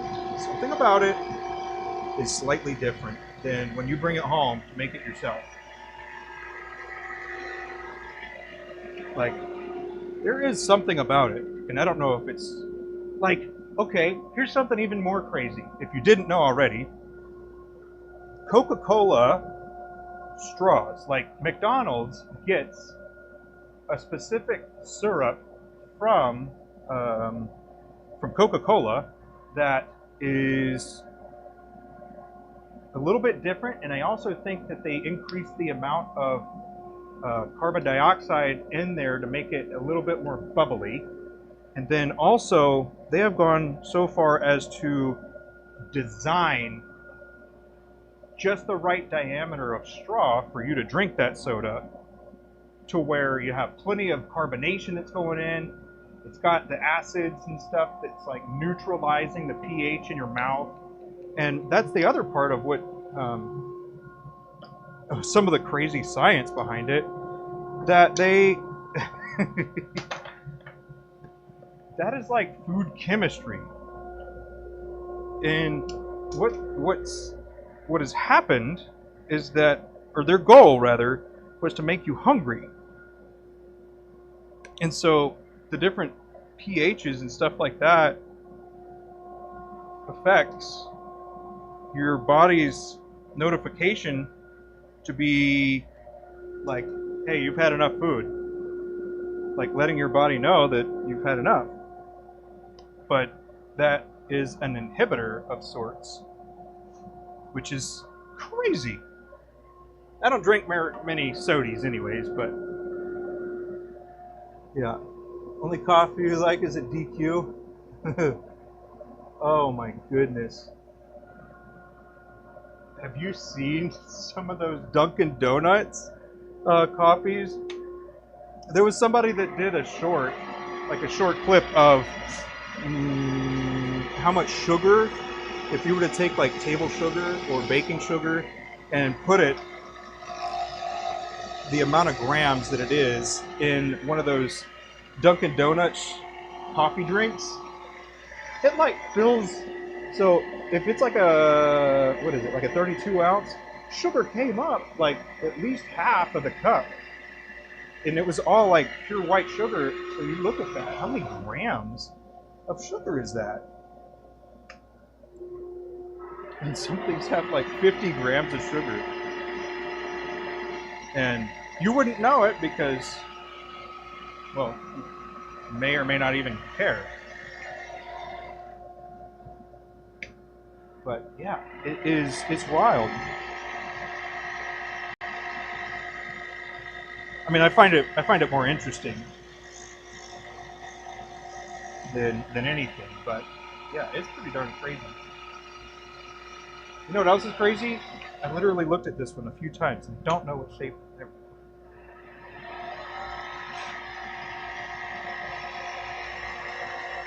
Kevin, how you doing, man? I don't know if I said hey yet. Sorry if I didn't. I've been reading your comments though. Oh yeah. FOMO. FOMO. You know, I am a little bit on the fence about the whole FOMO thing.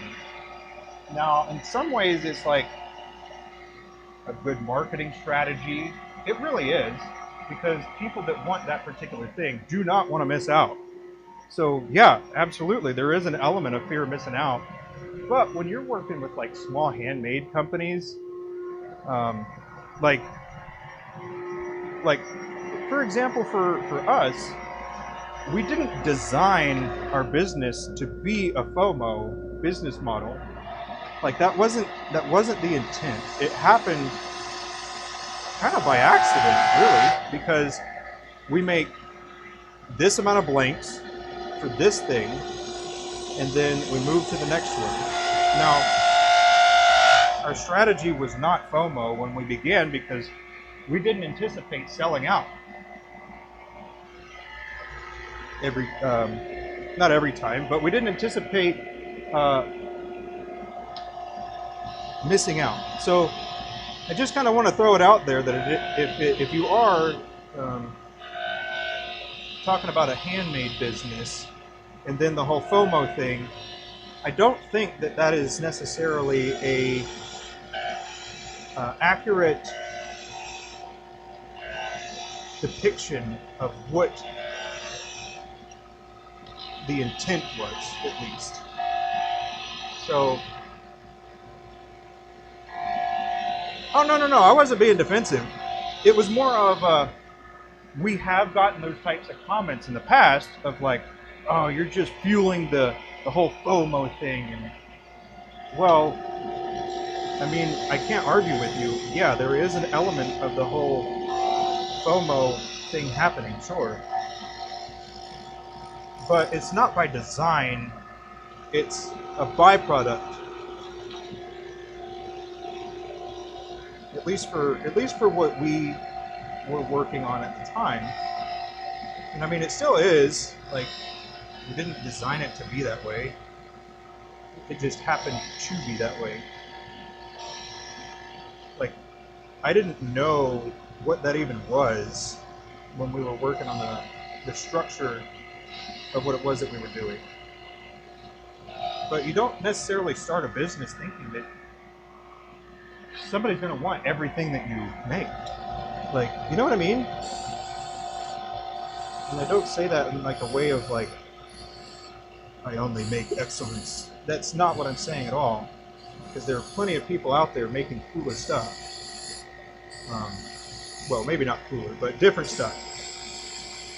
We do a pretty cool shit. But, just saying.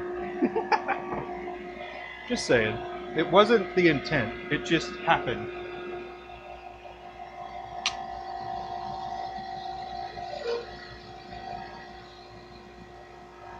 But things like Jordans, for example, those are artificial FOMOs.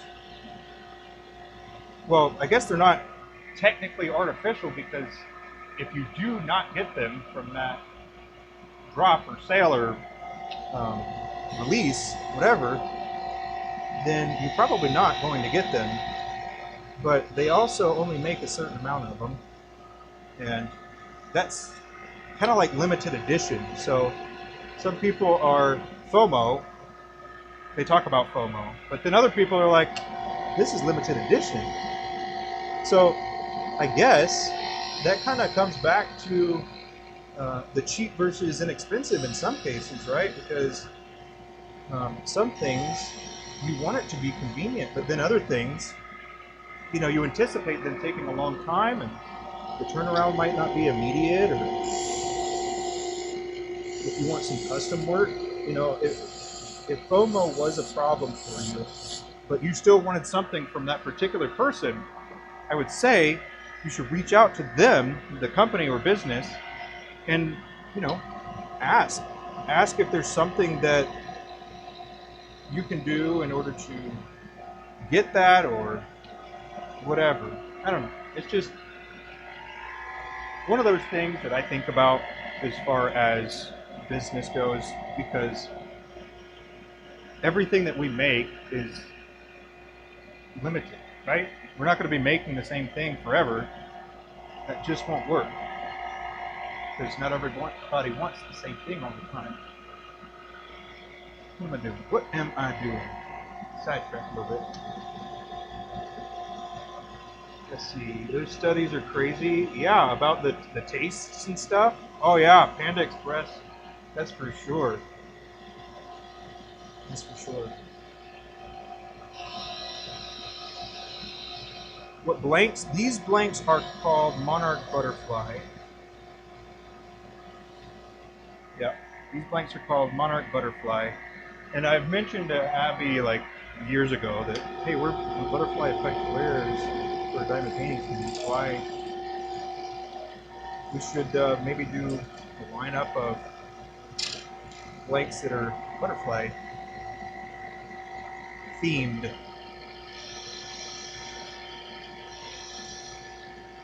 But yeah, working on Monarch Butterfly blanks. Oh, Kevin, I got something else to show you too, man. Hold on. Let me finish these ends and I'll grab it right quick. It's right over there, so I don't have to go far. Oh, no. Yeah, there it is.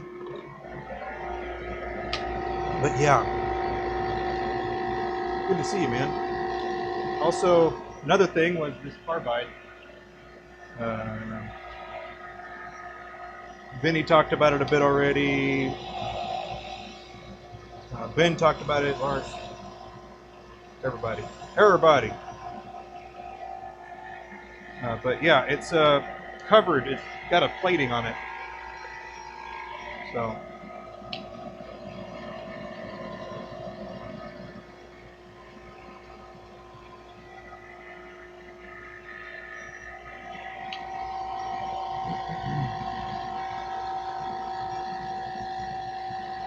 Oh, you know what else?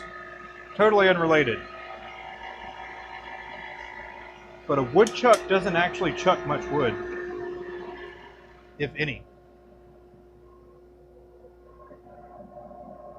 Wood lengths. Yep. They are that. Heck, those people don't want to miss out in nature. Yeah. What is that? This is a diamond painting pin. Gall. Yeah, this is a diamond painting pin handle. I'll show you another one that's already sanded and polished. Fortunately, it's actually it's the same one pretty much. So this one is that one. Same shape and everything. This one's sanded and polished, and this one is just freshly turned. But yeah, it'll the orange will get a little darker once it's sanded and polished, and then the translucent will become more clear as well. So pretty neat.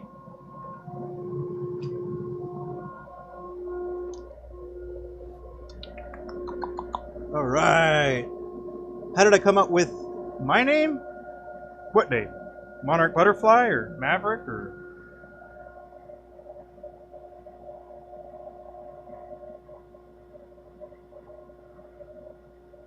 I don't know which one.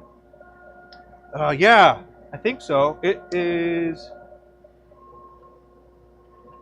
It's tough. It's tough to know. I don't know. There's one of the silver ones, and then there's all the coated ones, and I think they were like $5 more.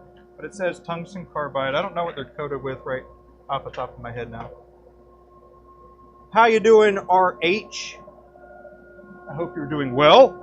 Welcome to Maverick Workshop. I'm John. I am a turner. Turn for a living. Just hang out in my workshop, sweating, hanging, chatting, chilling, learning, teaching, all those things.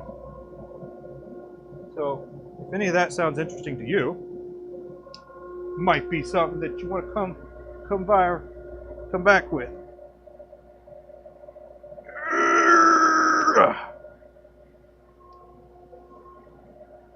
Love that white going into the orange. Yeah, it is pretty interesting. Abby's got some pretty interesting color, an interesting eye for color, or a good eye for color, and interesting ways of executing the type of thing. So a lot of people, especially when you're first starting off, you're just like, got all the colors. And then you just dump them in. You're like, yep. All right, let's get it under pressure. Here we go. Let's see. Talked about what? Yeah. Butterfly effect. Oh, how did we get the name butterfly effect?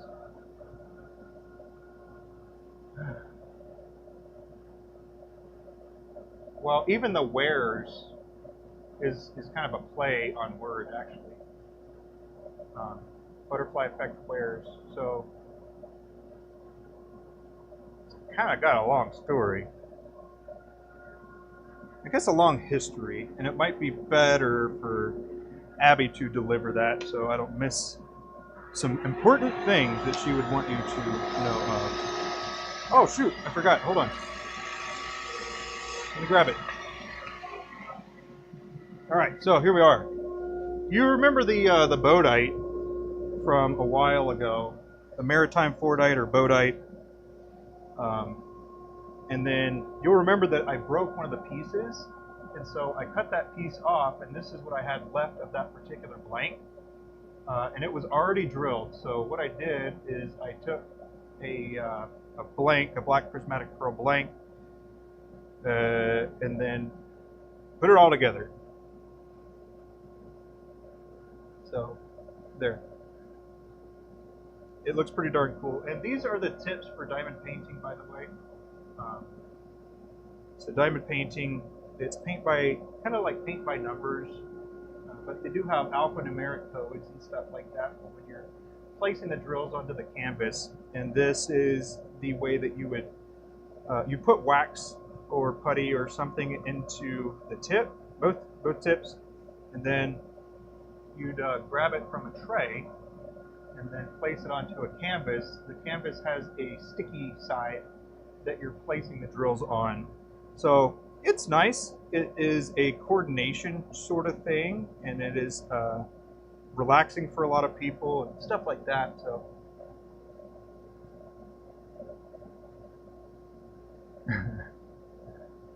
yeah.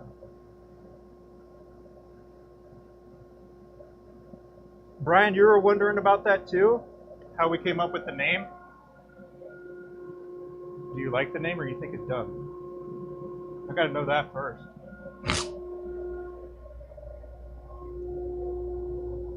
Because if it was bad, totally not my idea. If it was good, my idea all the way. I'm surprised it stayed together while turning. Man, oh ye of little faith in my skills. No, I turned it yesterday on stream.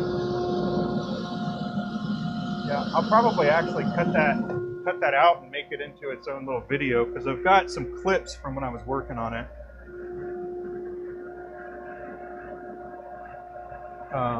But yeah, that'll be a better thing for Abby to come out here and talk about honestly. Yeah.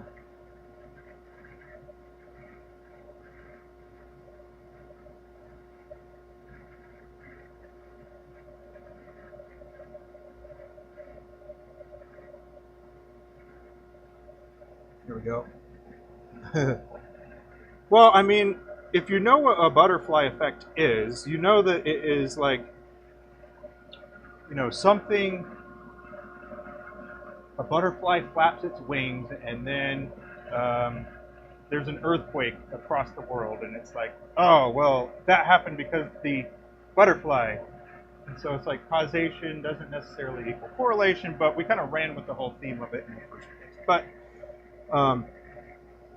yeah, I agree. It's a pretty neat movie. But Butterfly Effect wears it's spelled Wares, as if, let me show you my wares of this is the stuff that I've got or have accumulated and stuff like that. Or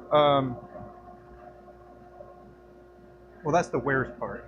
But the butterfly effect is like for us, it was more of we're creating something, a functional work of art, and it is something that has made an impact on me, and then we sent you the pen in which you created your canvas, and then so on and so on.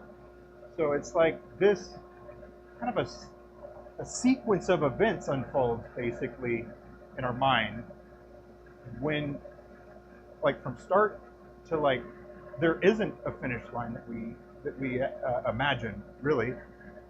We don't think about it as being a finish line. We don't think it's necessarily going to go anywhere. But yeah, it's just like a cascade of events that happen.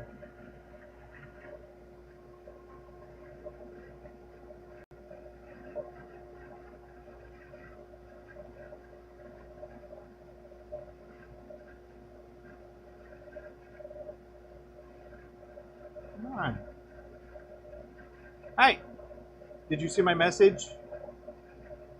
Okay.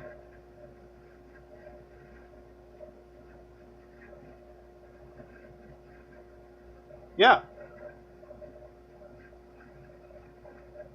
Okay. Bye. Oh man. All right, so she is making her way downstairs, walking fast, kicking ass. Did. I needed her. Did. And she came here. Did. And now I'm turning the mic over to her. Here you go.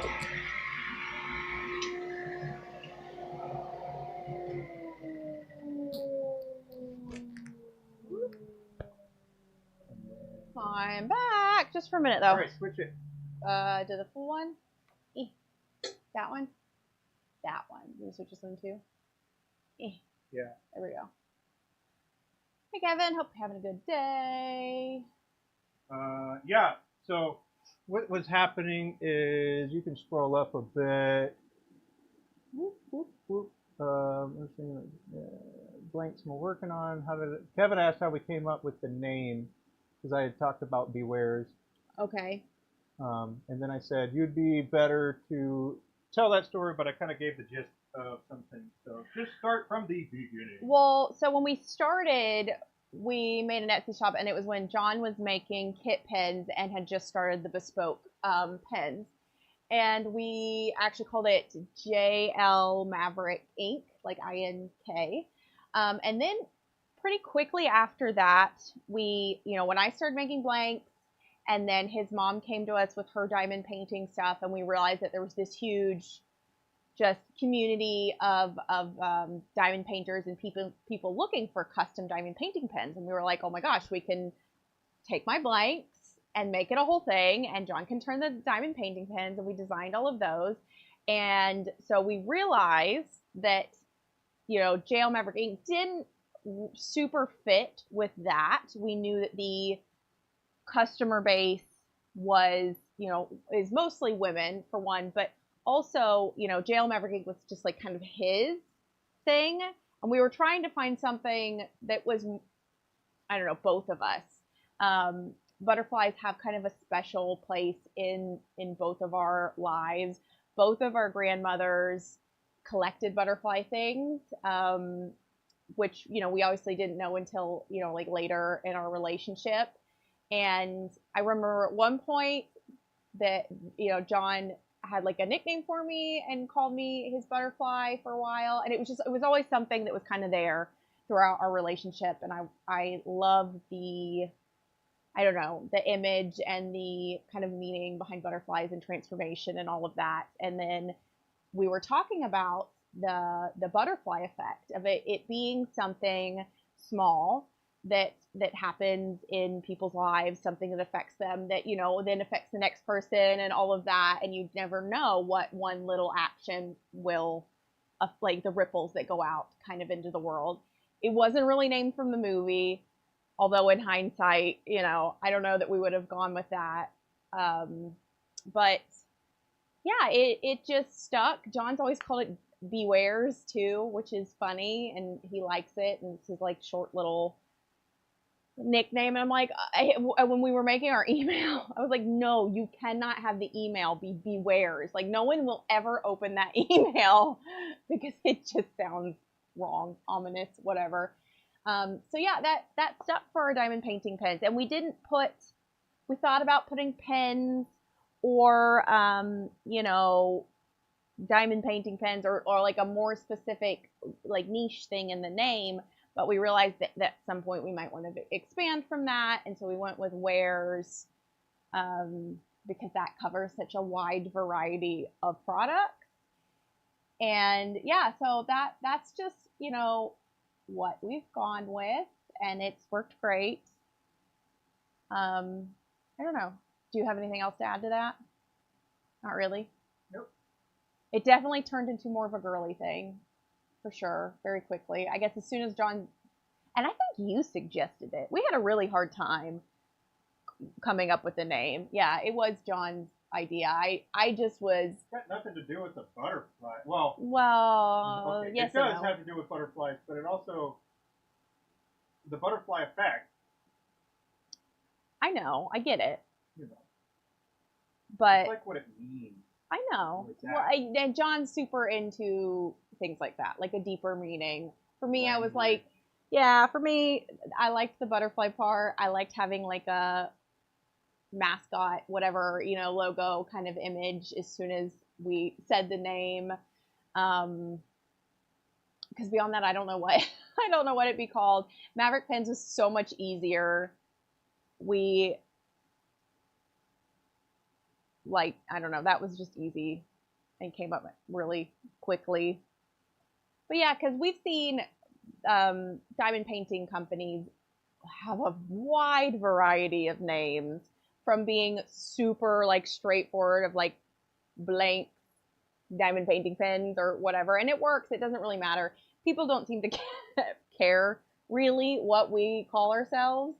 But yeah, if in 5 years the name has stuck, and I think it fits well.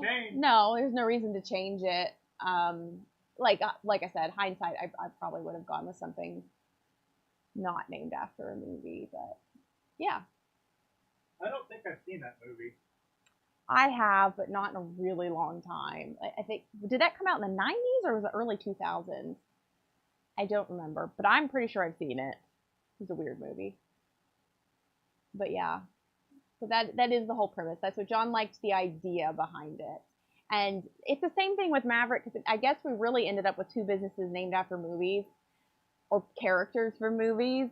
And that also had absolutely nothing to do with coming up with Maverick.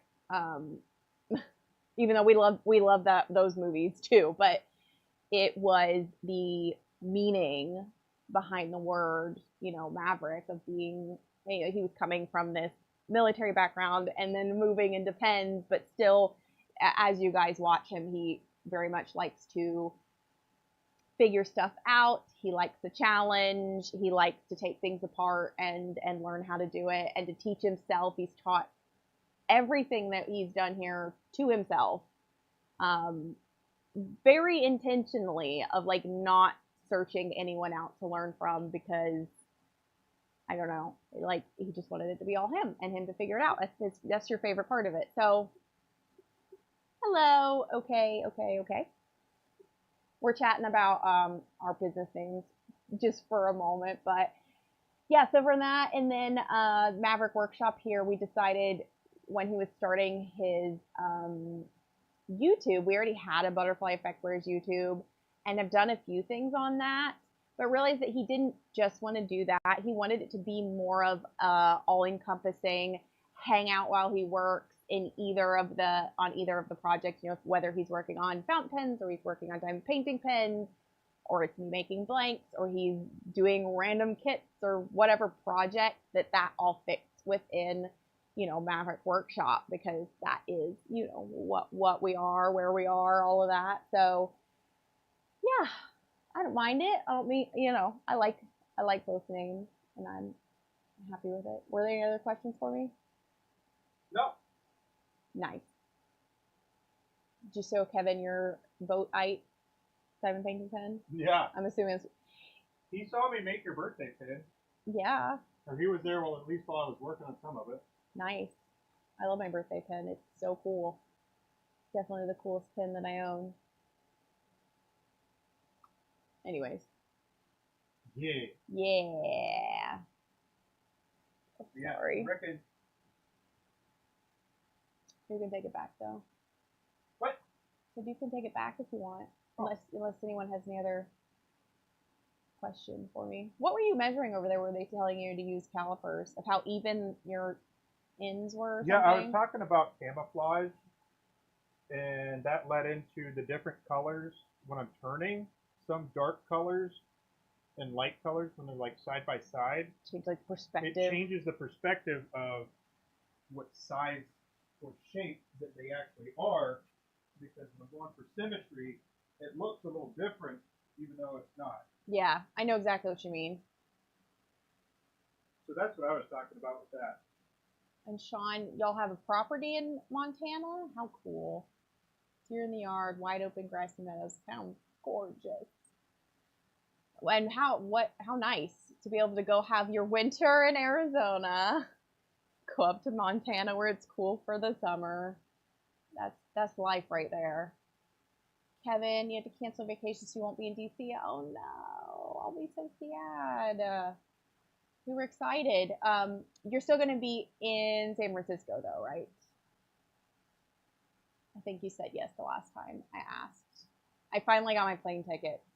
I don't know, I just put it off for no particular reason. Anyways. So I got my plane tickets for San Francisco. They put out the map for San Francisco. Bart and I are going to be in the Oak Room, I think. We're going to be in the same room with Rob's Penworks, White Bear Pens. It's not Skogsy. Mayfair. I think Mayfair was the other one. Okay. I think. All right. They told me, but I have to look again. So that's cool, and that'll be fun. We're in one of the smaller rooms because the setup for San Francisco is like one big ballroom, and then they have people in the hall and entry, and then they have like just like 3 or 4 kind of smaller rooms to go into, and that's where I'm gonna be.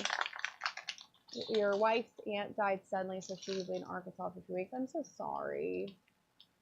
That's awful. What's a good age for a guy to get married in 2025?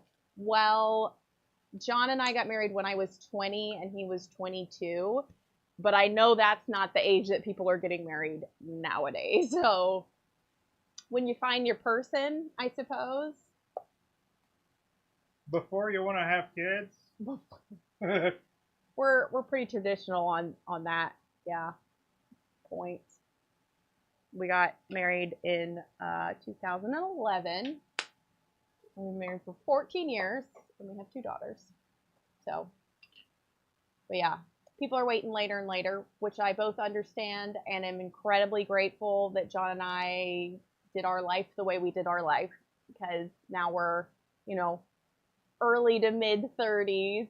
I guess mid. Oh, next year I'll be 35. So be closer to mid than early. Fine. Mid 30s, and our kids are 10 and 12, and it's fantastic. Thank you. You just got married at 31. Congratulations. That's fantastic. We both have siblings that have just recently gotten married and are hopefully getting married here soon, and so that's super exciting. When you have your life career settled,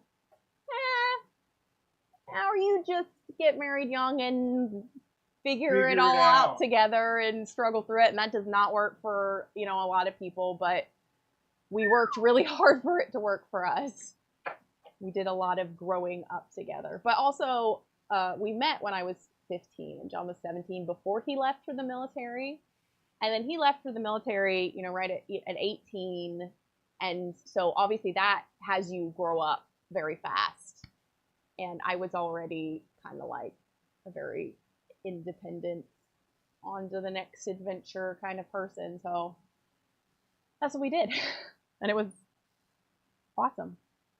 So everybody's happy for you, Cran. Yeah, that's great. Nice. Good stuff. Wish you a very long and happy marriage. But yeah. Cool. Are you still turning? Yeah, turning it off. Nice. Yeah. Christians get married young. It wasn't a religious thing. I guess so. It was a morals thing, you know. We knew that we wanted to get married and have kids. We both, that's something that we talked about even from a young age, that we knew we wanted kids in a family. And we're traditional in the fact that for us and you know, what we knew that we wanted to get married before having kids. And so we knew we wanted to have kids young and start our life when we were ready to start our life. So, you know, that's kind of, yeah, just what we decided, and we did it. And I'm grateful because I know a lot of people don't do it that way, but I don't know. I like that our kids are how they are. And we were talking about it the other day, just how fantastic it is, like looking forward in our life too. Because our 10-year-old the other day, what'd she say? I won't get married for 20 years, which she might not, but we were like, oh my God. And John's like, I'll be 50 something. And it's like, yeah, but I don't know. That's young. There's lots of life ahead of us. Hello, we're just chatting now. And by we, I mean me, but John, whose channel this is actually like right here. He won't come here. But we're wrapping things up and just having a bit of a chat. Yeah, a little wind down chat. Yeah. Good stream. Yeah. We had lots of people in here. That was cool. It was really cool seeing everybody. Heck yeah. Hey. Change of topic. Favorite musician that's deceased. Ozzy ain't dead yet. Oh, that's hard. There's lots of people. I really liked Tom Petty. I really like Michael Jackson too. MJ was good. Yeah, just fantastic for, you know. A lot of inspiration from music now that came from sampling those types of things, and even before Michael Jackson too, that a lot of people, you know, don't remember or never knew. Sure. Which is so interesting. It's like you hear a tune. What was it? I sent that to you. Oh, the one. It was like three different versions. It was the anxiety, and then it was yeah. You didn't have to cut Yeah, the me Black Eyed off. Peas or something. That one. So it's like the sample of the same song, and then it was like an older song, but like each generation is like, oh, hear this, it's awesome. They're like, yeah, it's just taking the beat from this song and, you know, all that. So, yeah. And that's who I can think of off the top of my head. Right? We have a couple concerts that are coming up this fall that we're going to. We're not huge concert people in general, so it has to be someone that we, like, one of us really wants to see or both of us want to see to go to. We went to Foreigner and Styx last summer, and it was so much fun. I had so much fun. That was a great concert. John made me go to In This Moment and Kim Dracula and a bunch of other screamy people. That was interesting. Kanye's best music is from samples too. There's a lot of super popular songs, especially right now. I've heard them and I'm like waiting for that song that I know to come on, and then it's like some other one. You're like, huh, well, I don't not like it. You know what I mean? Styx was amazing. The energy of them on stage Seriously. and their performance was fantastic. It was so much fun. It was a great concert, and it was packed. Hi again, Kevin. You must have pressed that button. Hey. I know it pops up every time I open it. He took it back. He took his high back. Oh, Kevin. But we're going to Papa Roach and who's the other one? Why can't I think of it right now? Hollywood Undead? No, we did see Hollywood Undead back in Albuquerque. Who? Oh, I can't remember. Oh, now I have to look it up. And then we're taking the kids to see. My brain's not working. Who are we taking the kids to see? They got canceled. My brain's. I don't. I've been up since 7 this morning, which isn't super early, but I've been in here, like in the hot workshop all day today. I have to look it up. I'm sorry. See, we're like, oh yeah, we love to go to concerts. We have to really like the people, and then we're like completely forgetting, and it won't let me into my thing to see because it wants me to reset my password. Hollywood Undead. No. What is it? I don't know. I can't. My brain's broken. Won't go into pictures. Oh man. Appreciate it. Have a good one, Cran. Yeah, thanks for stopping by. There, let me in. All right, let's wrap it up. Whatever. I don't remember. I'm tired. Okay, well, we're gonna go too. I can go have dinner. Yeah. And relax. I like Hollywood Undead. Okay, I was about Hollywood Undead, but we didn't even go to their concert on purpose. No, we just happened to be there. We went to the. Was it in Albuquerque? Yes. Yeah, we went to the state fair in Albuquerque with our little kids, like baby and little kid or pregnant and little kid, and we walked past, and that's who they were having at the state fair, which we were like, I mean, we like them, but that is not family friendly. So we stood in the back and listened to them for a little bit, but it was pretty funny. So we happened upon them after, I'm like, we knew their music and recognized them, but it was, yeah, accident concert. John said to stop telling stories. Falling in reverse. That's where we're taking the kids to, but that's not who's going to be there with Papa Roach. Oh, with Papa Roach. I don't remember. But that's the other concert we're going to. I'm excited. But yeah. Well, very much appreciate everybody hanging out and chatting. And if you have any questions, I'll be streaming tomorrow. So write them down and we'll hit them up tomorrow. Don't forget to like John's videos and subscribe. He's so close to his 1,000 subscribers and the watch hours. So yeah, do that, please. That would be splendid. If you want to see us go any further. So, if you don't, then obviously don't. And then bye. We'll see you next time anyways, because we'll we're going to earn it anyway. You will like it. You keep coming, you'll like it. Eventually. Isn't that how it worked? I guess. That's how I met you. You just kept trying over and over again. Anyway. We'll see you later. Bye. Have a wonderful evening. Farewell. Bye, Lawrence.